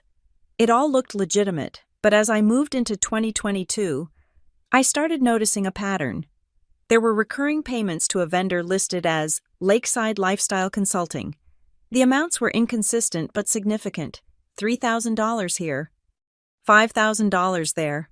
By the time I tallied up the last 18 months, the total was nearly $45,000. I frowned. The cabin was a rustic vacation home. It did not need lifestyle consulting. We did not run it as a hotel. We did not have a concierge. I pulled up the Wisconsin Department of Financial Institutions website and ran a search for Lakeside Lifestyle Consulting. The registered agent was a woman named Jessica Miller. The name rang a bell, but I couldn't place it immediately. I went to Instagram, I typed in the name, and there she was. Jessica Miller, best friend, maid of honor, and college roommate of my sister, Kelsey. I scrolled through Jessica's feed. It was full of brunch photos, vague inspirational quotes, and pictures of her and Kelsey on planning retreats. I went back to the ledger. The dates of the payments to Lakeside Lifestyle Consulting matched up almost perfectly with the dates of these retreats. My hands went cold. My father wasn't just using the LLC to secure his own loans. He was using the family cabin's maintenance fund to subsidize Kelsey's social life. He was funneling money out of the company money that theoretically belonged 15% to me and washing it through a sham vendor to put cash in Kelsey's circle. I kept digging. I found invoices for interior design consultation totaling $12,000. The cabin looked exactly the same as it did 10 years ago. I found marketing fees for a property that we never rented out to the public. It was a siphon. The cabin was not just a piece of real estate. It was a machine designed to pump money toward the golden child while maintaining the illusion of a shared family asset. I had paid $15,000 to fix the roof, so Kelsey's friends could get paid $5,000 to consult on the throw pillows. My phone buzzed. It was Marcus. "Check your email," he wrote. I went through the old physical files in Dad's study while he was meeting with the lawyer. "You need to see this." I opened the new email from Marcus. It was a photo of a yellowed piece of paper. It looked like the minutes from the initial meeting when the family trust was formed, years before the LLC. I zoomed in on the paragraph Marcus had circled in red marker. Structure of beneficiaries: primary active beneficiary, Kelsey Stewart, custodian of aesthetic maintenance. Secondary active beneficiary, Marcus Stewart, custodian of grounds. Contingent beneficiary, Faith Stewart. Non-participating unless necessary for solvency. I read the phrase again. Non-participating unless necessary for solvency. I felt the air leave my lungs. It was like being punched in the solar plexus. There it was, in black and white, signed by my father and mother in 2018. They had codified it, to them. I was not a person. I was not a daughter. I was a contingency. I was a break glass in case of emergency option. I was non-participating, meaning I had no voice, no vote, no seat at the table until they needed solvency. Until they needed my money. That was why they asked me to buy into the LLC when the roof collapsed. That was why they needed me now for the refinance. I was the financial battery they plugged in when their own power ran low. I sat back, staring at the ceiling. A tear leaked out of the corner of my eye, hot and angry. "Only family gets to eat," I said aloud. It wasn't a slip of the tongue at the Christmas party. It was the mission statement. I was the one who hunted and cooked the food, but I wasn't allowed to sit at the table to eat it. I was the staff. I wiped the tear away aggressively. Sadness was useless. Anger was fuel. I called Sarah. "I have the files," I said when she answered. "And Sarah, it is fraud, or at least, it is gross mismanagement." "Tell me," Sarah said. I walked her through the payments to Kelsey's friend. I told her about the non-participating clause in the old trust documents. "That clause isn't legally binding on the LLC operating agreement," Sarah noted, her voice sharp, "but it establishes intent. It proves they view you as a financial resource, not a partner. This helps us. Faith. It proves bad faith dealing." "I want out," I said. "I don't want to be their contingency anymore. I want my 15%, and I want to sever ties."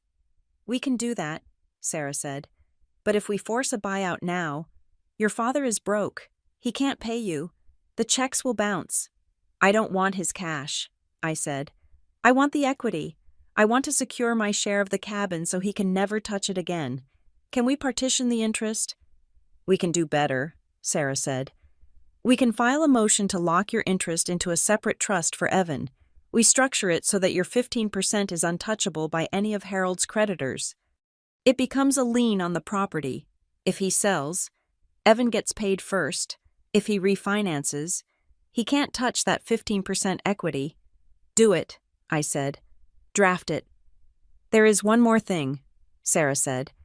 She hesitated. "I didn't want to tell you this until I was sure, but I found a draft document in the batch they sent over. It looks like it was scanned by accident. It was mixed in with the insurance policies." "What is it?" "It is a gift of equity form." I frowned. "A gift?" "It was prepared for your signature," Sarah explained. "It was dated for the day of the Christmas party. The plan wasn't just to get you to sign the refinance waiver. Faith, this document, it transfers your 15% interest in the LLC to Kelsey Stewart as holiday gift for a value of $1. The room spun. They were going to make me sign away my share. They were going to slip it in with the other papers. Sarah said, "They were going to tell you it was just a formality to help Dad with the bank. If you had signed that, you would have walked away with nothing. Kelsey would have owned 45% of the company. Your father would have had his loan, and you would have been erased." I felt sick, physically sick. I thought about the party. I thought about how my mother had practically shoved me toward the dessert table, keeping me distracted while my father waited in the study with his papers. They didn't just forget dessert for my son. They were planning to steal his inheritance while he ate it. "He would have tricked me," I whispered. "He would have looked me in the face, wished me a Merry Christmas, and stolen nearly $100,000 of equity from me." "Yes," Sarah said. "That was the plan." "Okay," I said. My voice was steady now, terrifyingly steady. "File the motion for the trust. And Sarah, I want full accounting for the consulting fees too. I want Kelsey deposed if we have to. I want to know exactly what lifestyle advice cost $45,000. "I will have the papers ready by tomorrow," Sarah said. "But Faith, be prepared. When they realize you know about the gift scheme, and when they realize you found the money trail to Kelsey, the gloves will come off. They will stop pretending to be civil. They stopped being civil when they took the spoon out of my son's hand." I said. I hung up. I needed air. I walked out of my office and into the kitchen. I drank a glass of water, trying to wash the taste of betrayal out of my mouth. Then, my phone buzzed with a notification from my neighborhood group chat. I usually ignored these. It was mostly complaints about people not picking up after their dogs or parking on the street during snow emergencies. But this message had my name in it. It was from Mrs. Gable, my neighbor and occasional babysitter. She had sent me a private screenshot of a post from a private Facebook group called Brookfield Community Prayer Circle. Mrs. Gable Faith. Honey, I thought you should see this. I don't believe a word of it, but people are talking. I opened the screenshot. It was a post by Diane Stewart. Please pray for our family during this difficult season. Our hearts are breaking. We have worked our whole lives to build a legacy for our children, but unfortunately, greed can poison even the closest bonds. Our daughter Faith has decided to sue us to try and seize control of our retirement assets. We are at risk of losing our family cabin because she is demanding we liquidate it to pay her out. It is so hard when a child you raised with love turns on you for money. We are just praying she finds peace and stops this attack on her own parents. There were 50 comments already. How awful, so ungrateful. I always thought she looked a bit cold. Stay strong. Diane. God sees the truth. I stared at the screen. She was twisting the narrative so violently it was almost impressive. She was accusing me of exactly what they were doing to me. Projecting. They were the ones stealing. They were the ones liquidating. They were the ones driven by greed. But she had the microphone. She had the prayer circle. She had the tears. I felt a surge of panic. This was my reputation. These were people I had known since childhood. But then, I remembered the ledger. I remembered the $45,000 to Lakeside Lifestyle Consulting. I remembered the gift of equity form. Let them talk. Let them pray. Diane Stewart thought she was controlling the narrative because she was loud. She didn't realize that in a court of law, God doesn't read Facebook posts. The judge reads bank statements. I typed a reply to Mrs. Gable. Thank you for showing me this. Mary, it is not true, obviously, but I'm not going to fight it on Facebook. I am going to handle it in court. I put the phone down. The legacy my father was so obsessed with wasn't a monument. It was a hole, a deep, dark pit where they threw everything: money, truth, and their own children to keep up appearances. And I was the only one with a ladder. I walked into the living room where Evan was playing. Hey, Mom, he said, not looking up from his game. Are we going to Grandma's for New Year's? I looked at him. I looked at his innocence. No, buddy, I said gently. We are going to start our own tradition this year. Okay, he said, shrugging. Can we have pizza? We can have whatever we want, I said. Because we are the ones buying it. I went back to my office. I had one more email to write, not to my lawyer, not to my family. I opened the document containing the Lakeside Lifestyle Consulting invoices. I printed them out. Then I opened the gift of equity draft. I printed that out too. I put them in a folder. If they wanted a reconciliation dinner, I would bring the appetizers. The truth was a dish best served cold, and in Wisconsin, we know all about the cold. The digital invitation arrived with the subtlety of a neon sign in a library. It was Thursday afternoon, 2 days before the bank's deadline, when my phone pinged with a Facebook notification. My mother, Diane Stewart, had created an event. She had made it public, ensuring that the algorithm would push it into the feeds of every single person we knew in Brookfield. The title was written in capital letters, The Stewart Family Holiday Reconciliation Dinner. I stared at the screen, my jaw tight. The banner image was a stock photo of a cozy fireplace with stockings hung with care stockings that looked nothing like the ones currently hanging in her cold, manicured living room. The description was a masterclass in passive-aggressive public relations. Please join us this Friday evening for a special gathering of friends and loved ones. The holidays are a time for forgiveness, healing, and coming together. We are opening our home to celebrate the bonds that matter most. We are praying for a full family reunion. Food, drinks, and love provided. 6 o'clock. It was followed by a string of emojis: a snowflake, a pair of praying hands, a red heart, and a dove. I clicked on the guest list. It was not an intimate family dinner to discuss the misunderstanding or to look at the ledgers I had demanded. There were 42 people invited. I scrolled through the names. It was a strategic roll call of witnesses. There was Reverend Miller from the church.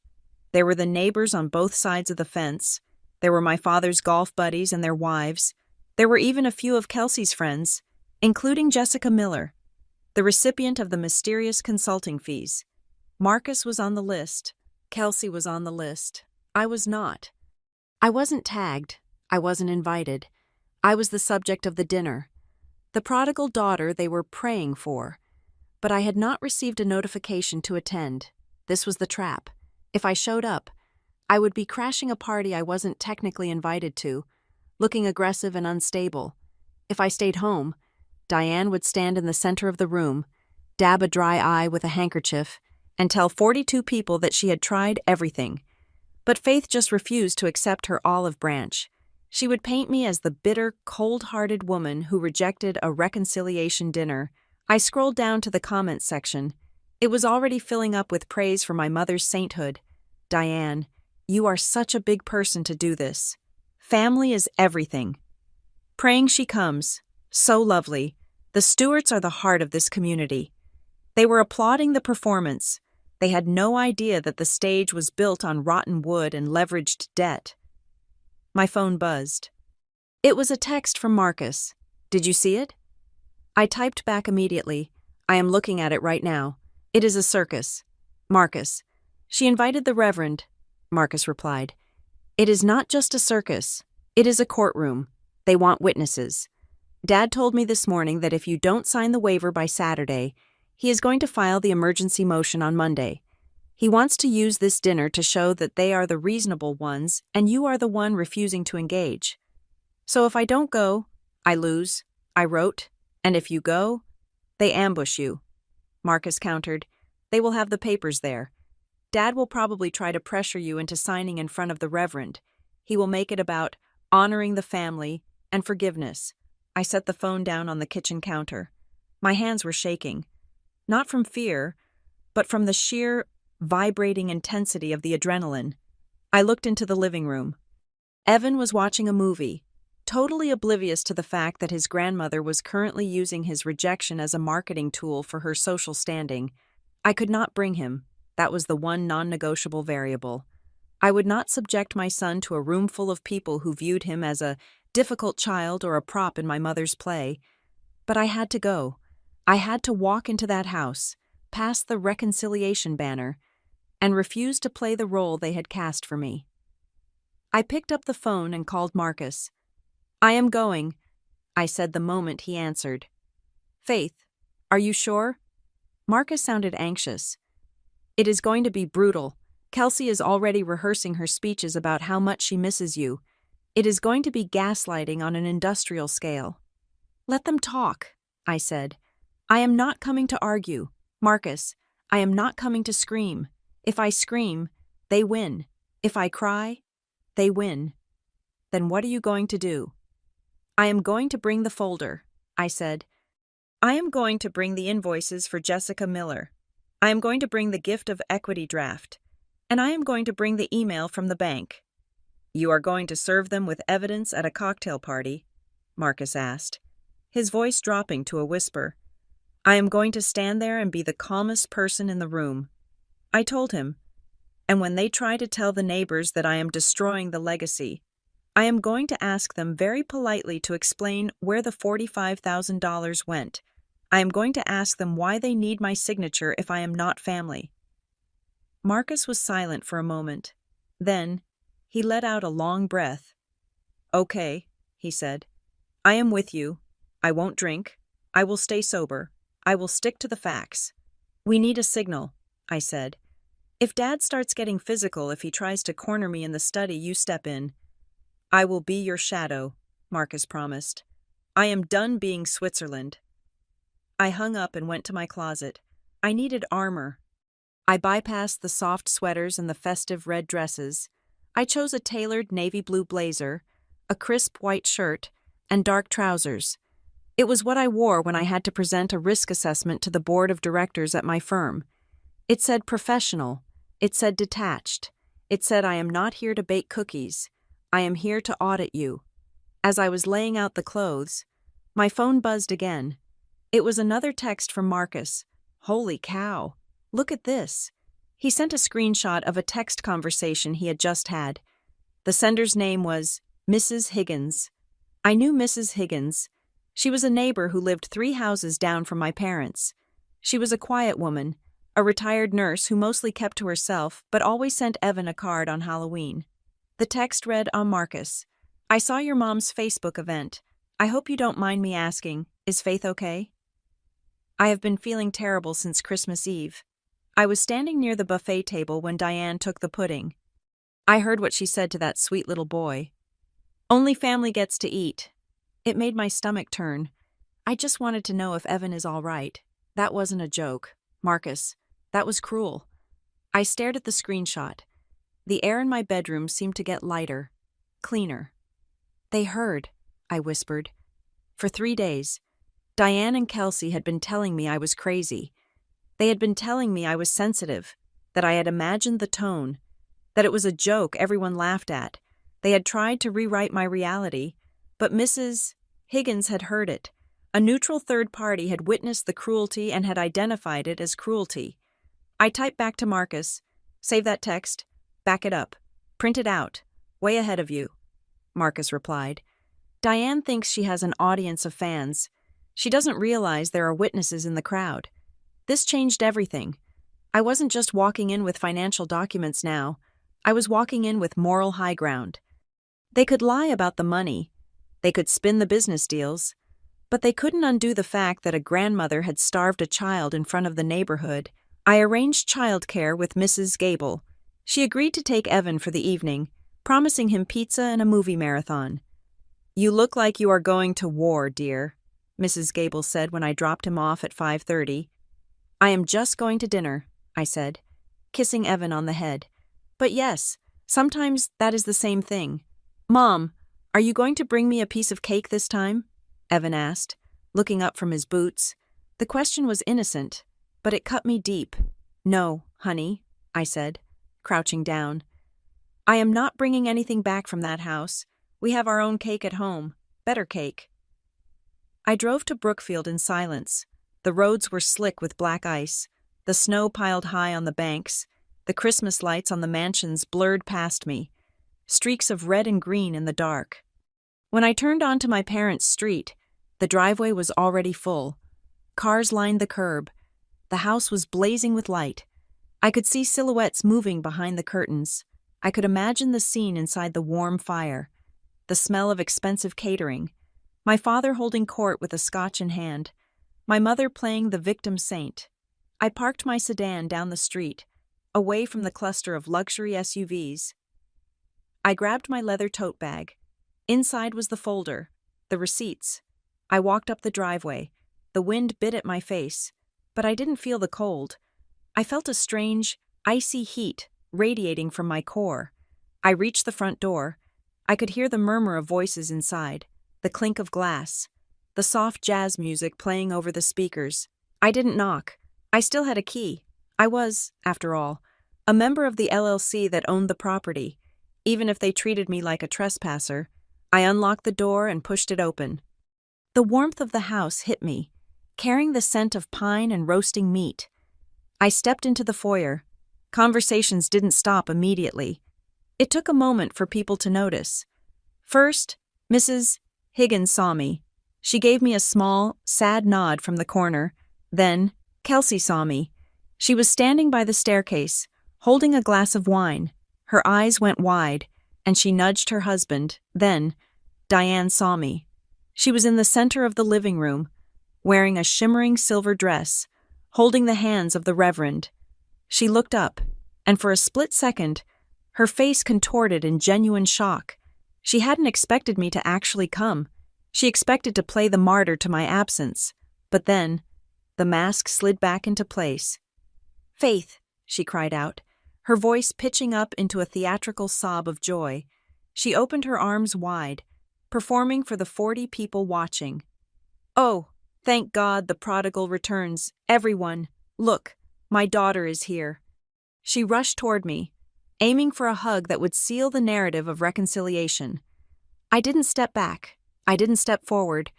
I just stood there, my hands firmly gripping the strap of my bag, my face completely impassive.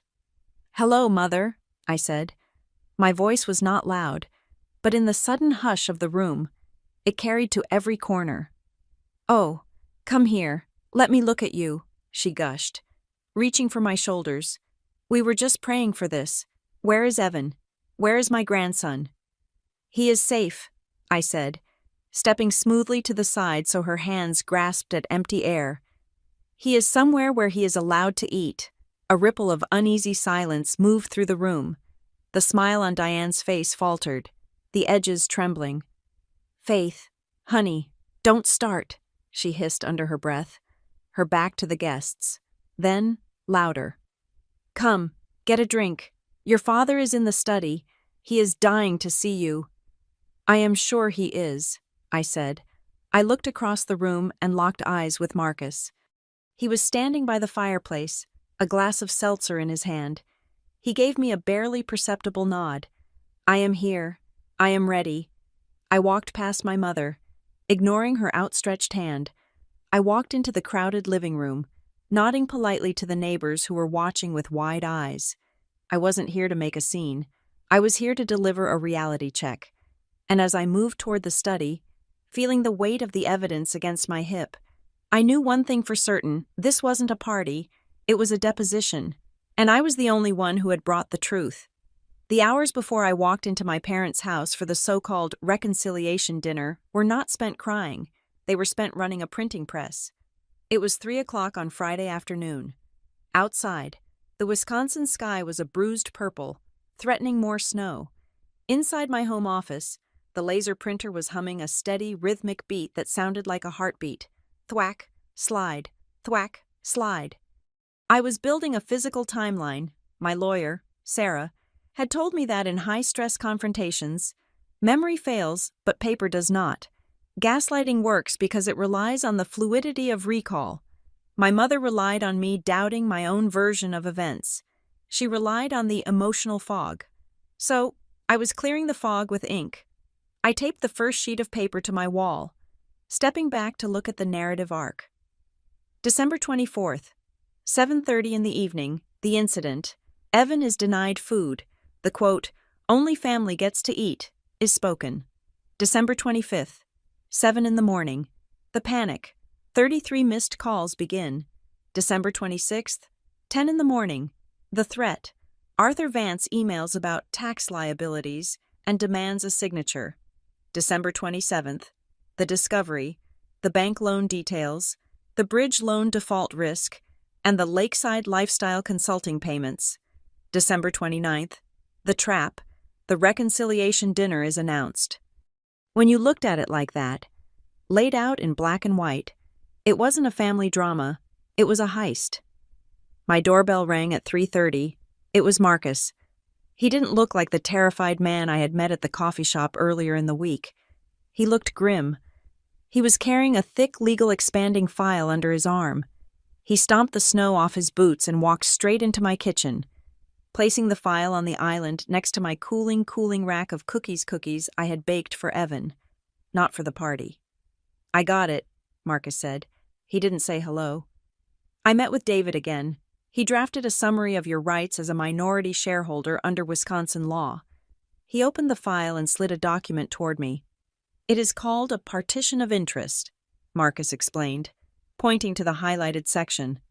"David says that because the operating agreement doesn't have a specific buyout clause for this scenario, you have the right to petition the court to separate your financial interest from theirs. Basically, we can force them to create a constructive trust. Your 15% becomes a lien on the property. They can't sell, they can't refinance, and they can't borrow against the cabin until your trust is fully funded. Which means," I said, reading the legal jargon, "that if Dad wants his loan from the bank next week, he has to guarantee my payout first." "Exactly," Marcus said. "He is trying to get you to sign a subordination agreement. That is what he has waiting for you tonight. He wants you to agree that the bank gets paid before you do. If you sign that, and he defaults on the tech park deal, The bank takes the cabin, and you get zero. I looked at my brother. You are helping me destroy his plan. Marcus, you know that, right? Marcus leaned against the counter. He looked at the timeline taped to my wall. He stared at the entry for Christmas Eve. I have been thinking about it. Faith, he said quietly, for 20 years. I thought my job was to keep the peace. I thought if I just nodded and smiled and managed their moods, I was being a good son. But I wasn't keeping the peace. I was keeping the secrets. He picked up a cookie, looked at it, and put it back down. He had no appetite. I am a hostage, he said, his voice cracking slightly.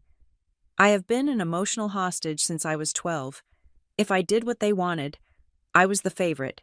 If I had an opinion, I was difficult. I watched them do it to you, and I was just glad it wasn't me.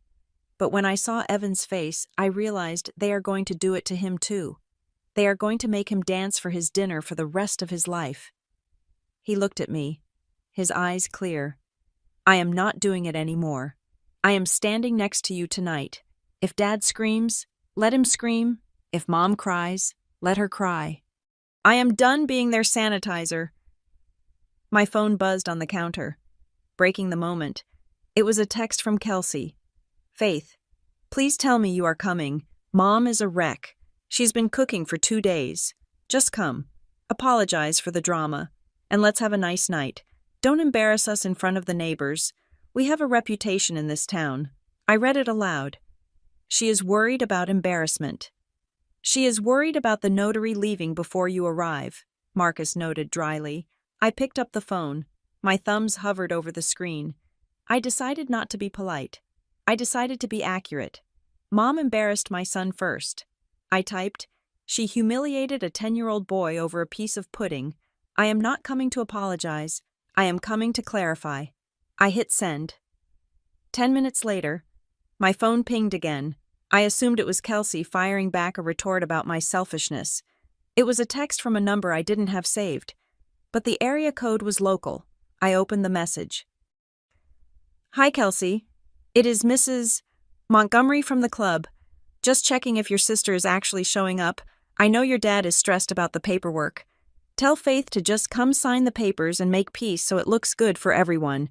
We are all rooting for a happy ending. I stared at the screen. Mrs.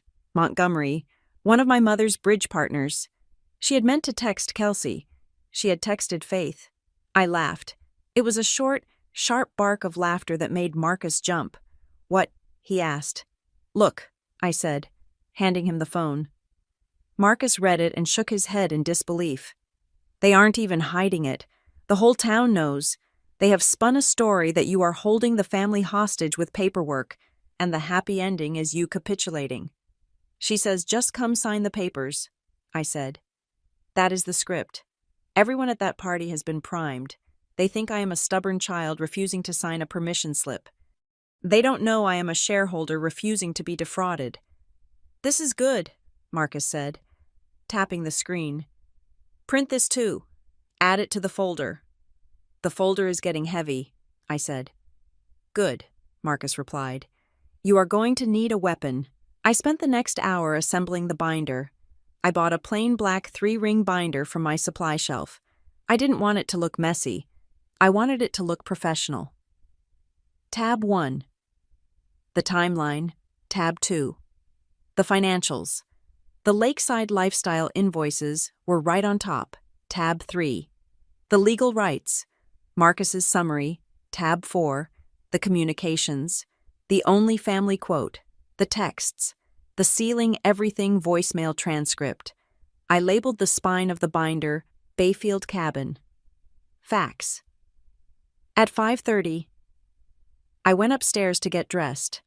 My lawyer, Sarah, had given me very specific instructions on my demeanor. Do not insult them, she had told me over the phone earlier. Do not call them names.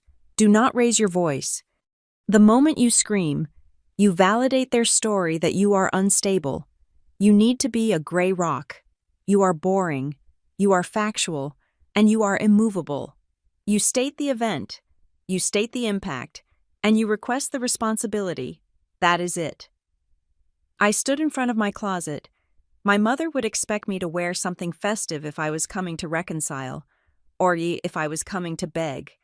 Something frantic and disheveled. I reached for my navy blue blazer. It was structured, sharp-shouldered, and severe.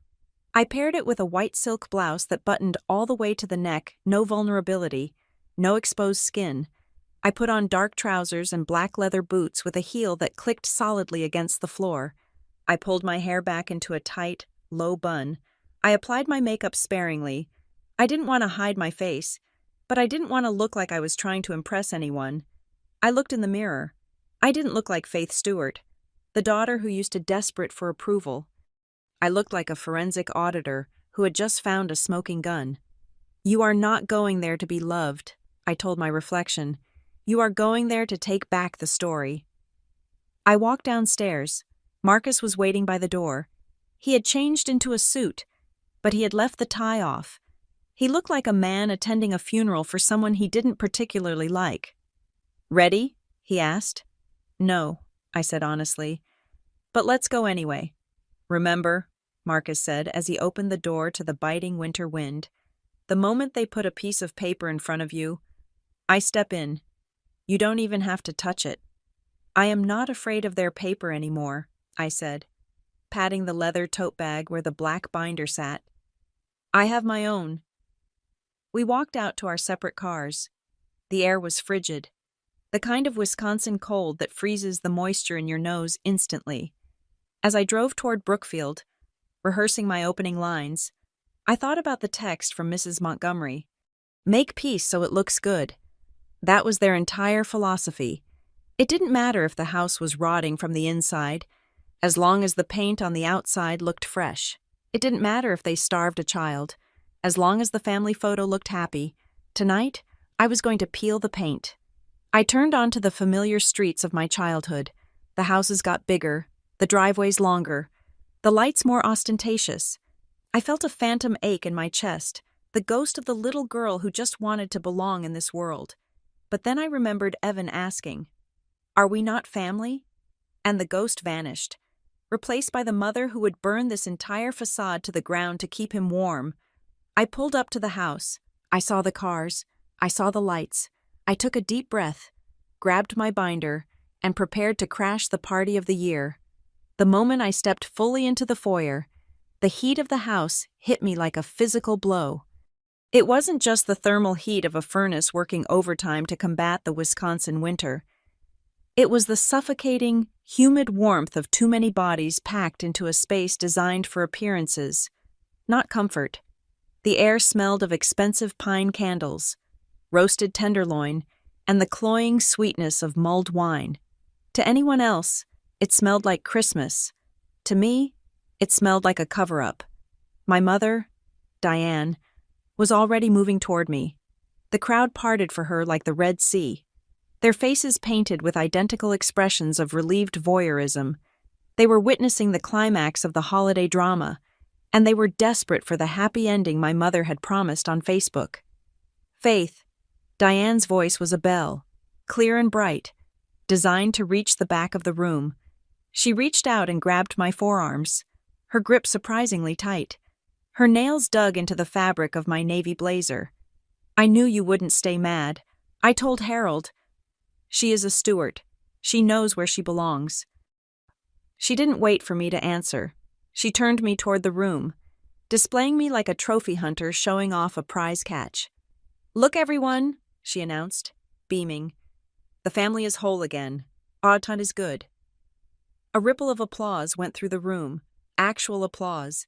I felt a wave of nausea rise in my throat. They were clapping for my submission. They were clapping because they thought I had come to kiss the ring and sign the paper. I didn't smile. I didn't pull away. But I didn't lean in. I stood as still as a statue, my leather tote bag heavy against my hip. "Hello, Mom," I said. My voice was low, flat, and completely devoid of the warmth she was projecting. "Oh, stop being so stiff," she hissed under her breath, her smile never wavering for the audience. "Mrs. Montgomery is watching. Smile, Faith, do it for your father. He has had heart palpitations all day because of you." I am sure his heart is fine, I said. It is his liquidity that is the problem. Diane's eyes widened, a flash of genuine fear cutting through the performance. She squeezed my arms harder, then released me with a laugh that sounded like glass breaking. She is such a joker, Diane told the nearest group of guests. Come, darling, your father is in the great room. We are about to make a toast. She herded me forward. As I walked through the crowd, I felt the eyes, 40 pairs of eyes, assessing, judging. They saw a daughter who had almost ruined Christmas. They didn't see the woman who had spent the last 3 days uncovering a financial sinkhole. I saw Marcus across the room. He was leaning against the mantelpiece, holding a glass of club soda. He looked pale. When our eyes met, he gave a micronod, acknowledging the black binder in my bag. He moved slightly, positioning himself closer to where my father was standing. Harold Stewart was holding court in front of the 12-foot Christmas tree. He looked every inch the patriarch, silver hair perfectly coiffed, a tumbler of scotch in one hand, his other hand resting on the back of a velvet armchair. He looked powerful. He looked rich. When he saw me, he didn't smile. He just nodded, a king acknowledging a vassal who had finally returned to pay tribute. Everyone, Harold boomed. His voice was a rich baritone that had closed 1,000 deals. The room went silent. The jazz music seemed to fade into the background. Thank you all for coming tonight, Harold began. He raised his glass. The holidays can be a stressful time. We all know that. Tempers flare, misunderstandings happen, but tonight, we are reminded of the only truth that matters. He paused for effect, looking directly at me. Blood is blood, he declared. Friends come and go, business partners change, but family is the bedrock. We build legacies not for ourselves, but for the generations that come after us. Sometimes, that requires sacrifice. Sometimes, it requires forgiveness, but in the end, we do what is necessary to protect the name. Here, here, shouted a man in the back, one of his golf buddies. To the Stewarts, someone else cried. Harold took a sip of his scotch, his eyes never leaving mine. It was a masterful speech. He had taken his own greed and repackaged it as a noble sacrifice. He had framed my resistance not as a defense of my son, but as a failure to understand legacy. I felt a tap on my elbow. It was Diane. The public greeting was over. Now the work began. Faith, she whispered, her voice tight. Come with me to the kitchen for a second. I have those recipes you wanted. It was a clumsy lie. I hadn't asked for recipes, but she needed to get me away from the witnesses. Of course, I said. I would love to see what you are cooking.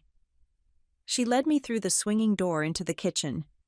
The noise of the party vanished instantly, replaced by the hum of the Sub-Zero refrigerator and the clatter of the caterers who were busy arranging trays of hors d'oeuvres on the island. Diane waved a hand at the catering staff. Give us a moment. Please, out. Go check the dining room. The staff, sensing the tension, evaporated through the back door. We were alone. The mask dropped instantly. Diane's face went from beatific to furious. You have some nerve, she said, her voice trembling with rage. Walking in here like the Queen of Sheba after ignoring your father for 3 days. Do you have any idea how embarrassed we were?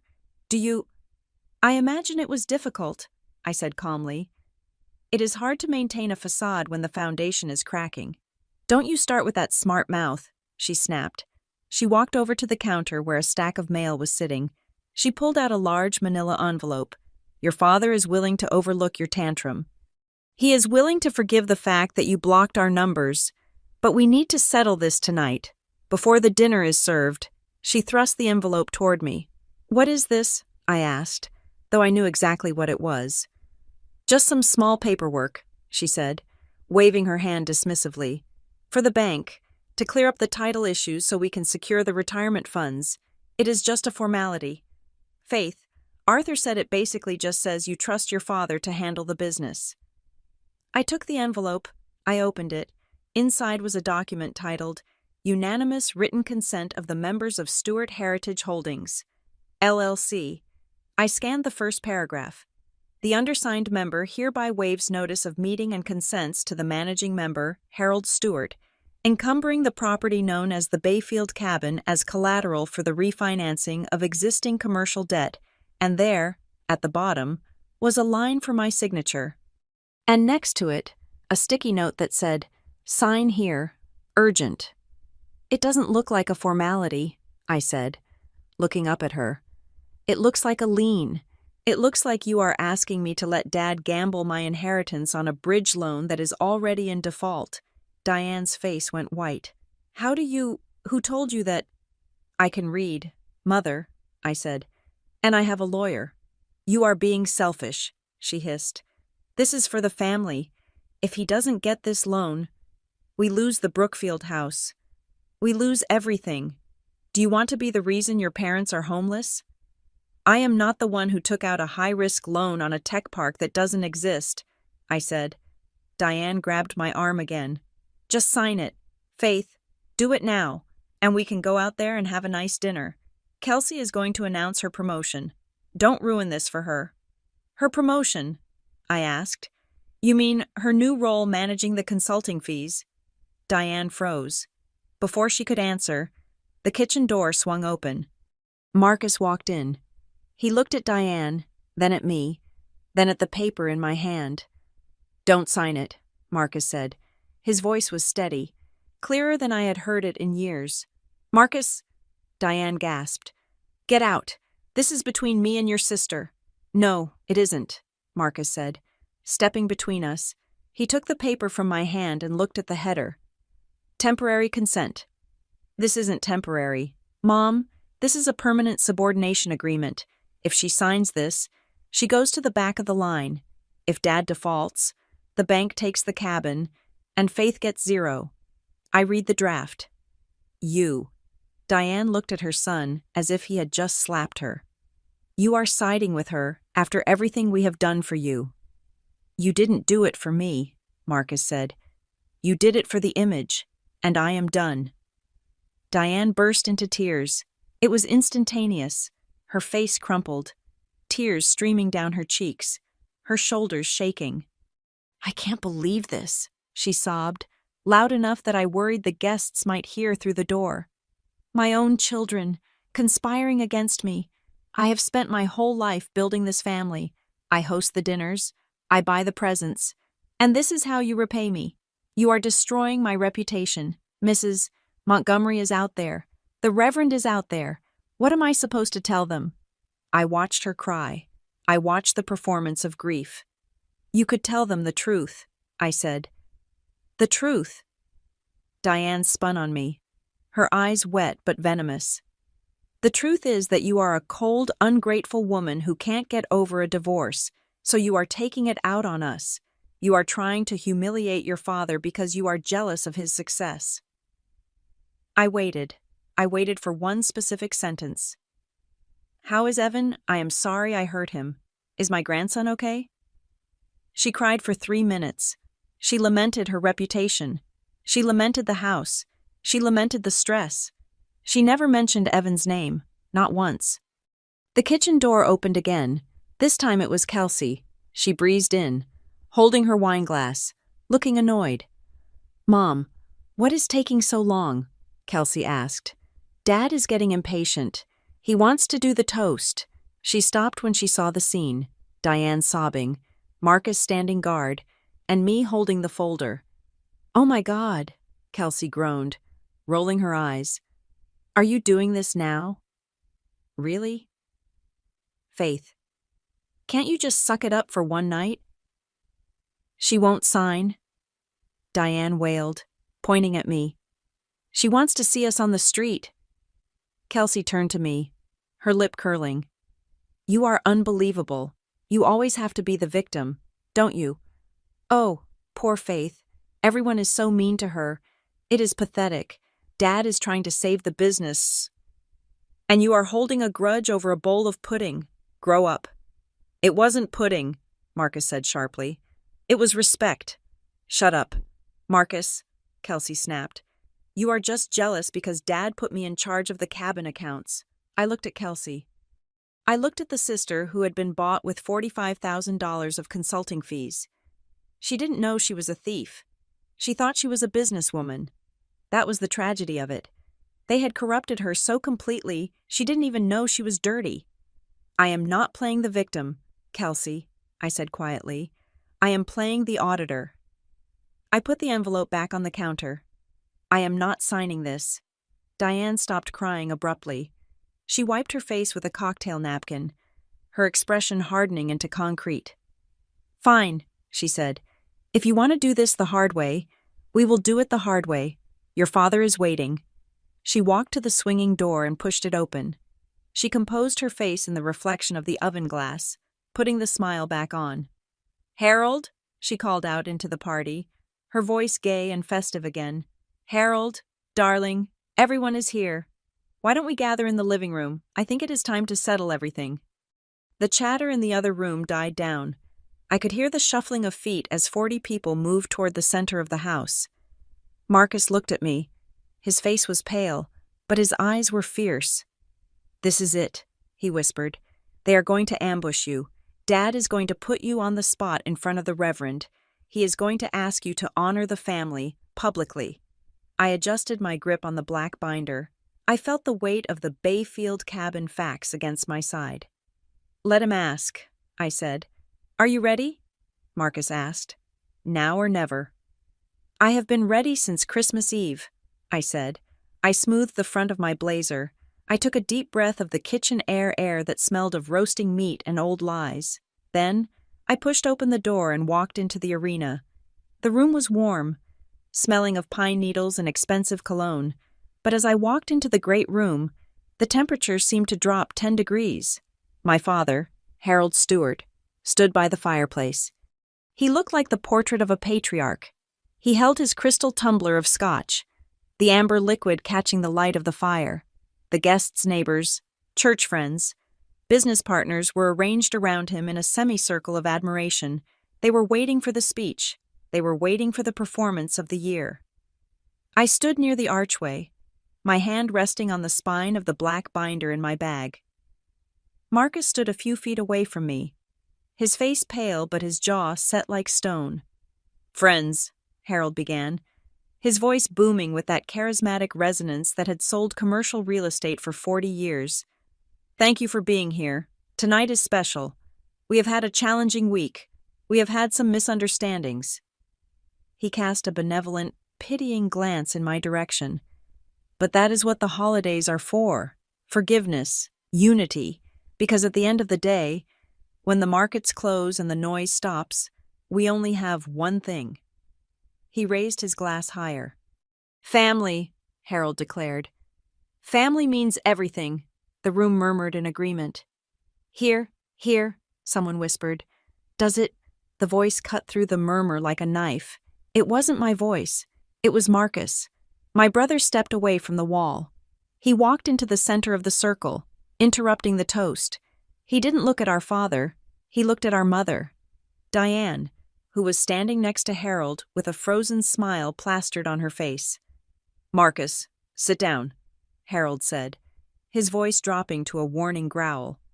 You are interrupting. I am asking a question, Marcus said, his voice shaking slightly but gaining strength with every word. If family means everything, Dad, then why did Mom look at her 10-year-old grandson on Christmas Eve and tell him, only family gets to eat? The silence that followed was absolute. It was a vacuum. You could hear the crackle of the logs in the fireplace. You could hear the ice shifting in glasses. Diane's smile faltered. She laughed, a high, nervous sound. Oh, Marcus, don't be dramatic. It was a joke. Everyone knows it was a joke. I didn't laugh, I said. I stepped forward. I moved into the light. I felt the eyes of 40 people shift to me. My son didn't laugh, I continued, keeping my voice conversational, factual. He cried. He asked me if we were still part of this family, and when I left to take him home, to feed him the dessert you denied him. I thought that was the end of it. Faith, stop this, Kelsey hissed from the sidelines. You are embarrassing yourself. I ignored her. I looked directly at Mrs. Montgomery. I looked at the Reverend. I thought it was just cruelty, I told the room. But the next morning, I woke up to 33 missed calls from my mother. She left me voicemails screaming that they were sealing everything. She told me to call a lawyer. That is a lie, Diane shouted, abandoning her poise. I was worried about you. You were hysterical. I have the transcripts. Mother, I said calmly. I tapped the black bag. I have the voicemails, and I have the email from Arthur Vance threatening me with tax liabilities if I didn't sign a waiver within 6 hours. I turned back to the guests. They didn't call 33 times because they missed their grandson. They called because my father has a bridge loan maturing on December 31st. He used the family cabin, the one my name is on, as collateral for a high-risk tech park development that failed. He needs my signature to refinance the debt before the bank seizes his assets. Harold's face turned a violent shade of purple. You ungrateful little traitor, I built this life for you. You built a house of cards, I said, and you tried to use my son's inheritance to prop it up. She is lying, Diane shrieked, looking around wildly for an ally. She is unstable. She has been unstable since the divorce. She made up that quote. I never said that to Evan. I would never starve a child. She looked at Mrs. Higgins. Martha, you were there. Tell them. Faith is imagining things. Mrs. Higgins, the quiet retired nurse who lived 3 houses down, stood by the buffet table. She held a plate of appetizers. She looked at Diane, then she looked at me. I heard you, Diane. Mrs. Higgins said clearly. The room gasped. I was standing right behind the sofa. Mrs. Higgins continued. You took the spoon out of the boy's hand. You ate the pudding while he watched. And you said, only family gets to eat. It didn't sound like a joke to me. It sounded mean. Diane froze. Her mouth opened and closed, but no sound came out. The social mask she had worn for 30 years shattered on the floor. The neighbors were exchanging looks of horror, looks of realization. It was a lesson, Diane stammered, pivoting desperately. Evan is too soft. Kids these days need to learn resilience. You used the word family as a weapon, I said. You defined family as a club that you can kick people out of whenever you want control. Well, you succeeded. We are out. Get out of my house, Harold roared.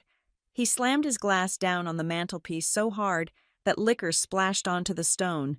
You want to talk about money, fine. You get nothing. I will cut you out of the will. I will drain that LLC dry before you see a penny. You are dead to me. You can't drain it, Dad, I said. I reached into my bag. I didn't pull out the whole binder. I pulled out a single, stapled document. It was the filing receipt from the court, stamped at 4 o'clock that afternoon. This is a petition for a partition of interest, I said, holding it up. My lawyer filed it today. I have formally requested that my 15% ownership in Stewart Heritage Holdings be separated and placed into a constructive trust for Evan. I have also filed a motion for an injunction against any refinancing, selling, or encumbering of the property until a forensic audit is complete. Harold stared at the paper. His hands began to shake. You blocked the refinance, he whispered. The bank has already been notified, I said. They won't touch that cabin with a 10-foot pole now that there is active litigation on the title. Your deadline is Tuesday. You are not going to make it. You ruined us, Kelsey screamed, stepping forward. Her face twisted. You selfish witch. You ruined everything. I also submitted the invoices for Lakeside Lifestyle Consulting, I said, looking at my sister. $45,000. Kelsey, do you want to explain to the Reverend what exactly you consulted on, or should we let the IRS figure that out during the audit? Kelsey went pale. She stepped back, shrinking into the crowd. This is not a family, Harold spat, veins bulging in his neck. You are an enemy. I am a creditor, I corrected him, and I am collecting what is owed to my son. I turned to Marcus. My father followed my gaze. Marcus, he commanded, tell her she is insane. Fix this. Marcus looked at the father who had terrified him for 40 years. He looked at the mother who had manipulated his every emotion. Then he looked at me. I filed my petition too. Dad, Marcus said softly. Harold staggered back as if he had been shot. What? I filed for a partition of my 15%, Marcus said. I am locking my share in a trust too. You can't use me as a backup account anymore. I am not your retirement plan, and I am not your peacekeeper. Marcus took off his glasses and wiped them, a gesture of finality. Faith is right. Only family gets to eat. And tonight, I am going to eat with my sister. The silence in the room was heavy, suffocating. The guests were looking at the floor, at the walls, anywhere but at the ruined king and queen standing by the fireplace. They knew the party was over. They knew the reputation of the Stewart family had just been demolished, not by rumors, but by facts. We are leaving now, I said. I didn't say goodbye. I didn't say I was sorry. I turned around and walked toward the door. Marcus was right beside me. We walked through the foyer, past the banner that said, Reconciliation, and out into the cold, clean winter night, behind us. I heard the first murmurs of the crowd starting up, the frantic, hushed whispers of scandal that would tear through Brookfield by morning. But I didn't care. I got into my car. My hands were steady on the wheel. I drove home. When I unlocked my front door, the house was quiet. Mrs. Gable was asleep in the armchair, a book open on her lap. The TV was playing the credits of a superhero movie. On the couch, wrapped in a blanket, was Evan. He was fast asleep, his mouth slightly open, a smudge of chocolate on his cheek. I tipped Mrs. Gable, thanked her, and walked her to the door. Then I sat down on the edge of the couch. I brushed the hair off Evan's forehead. He stirred and opened his eyes. They were sleepy and confused. Mom, he whispered, is the party over? Yeah, buddy, I said softly. The party is over. Did you bring the cake? He asked. I smiled. I felt a lightness in my chest that I hadn't felt in 35 years. No, I said. I left it there. We don't need their cake. We have our own. I pulled him into a hug. He felt solid and real, so much warmer than the heat of that mansion. Evan, I said, whispering into his hair, I want you to remember something. Family isn't about who has the biggest house, and it isn't about who controls the money. What is it? He mumbled. Family is the place where you are safe, I said. Family is the place where people apologize when they are wrong. And family is the place where you never, ever have to beg to be fed. Okay, he said, closing his eyes again. I love you, Mom. I love you too.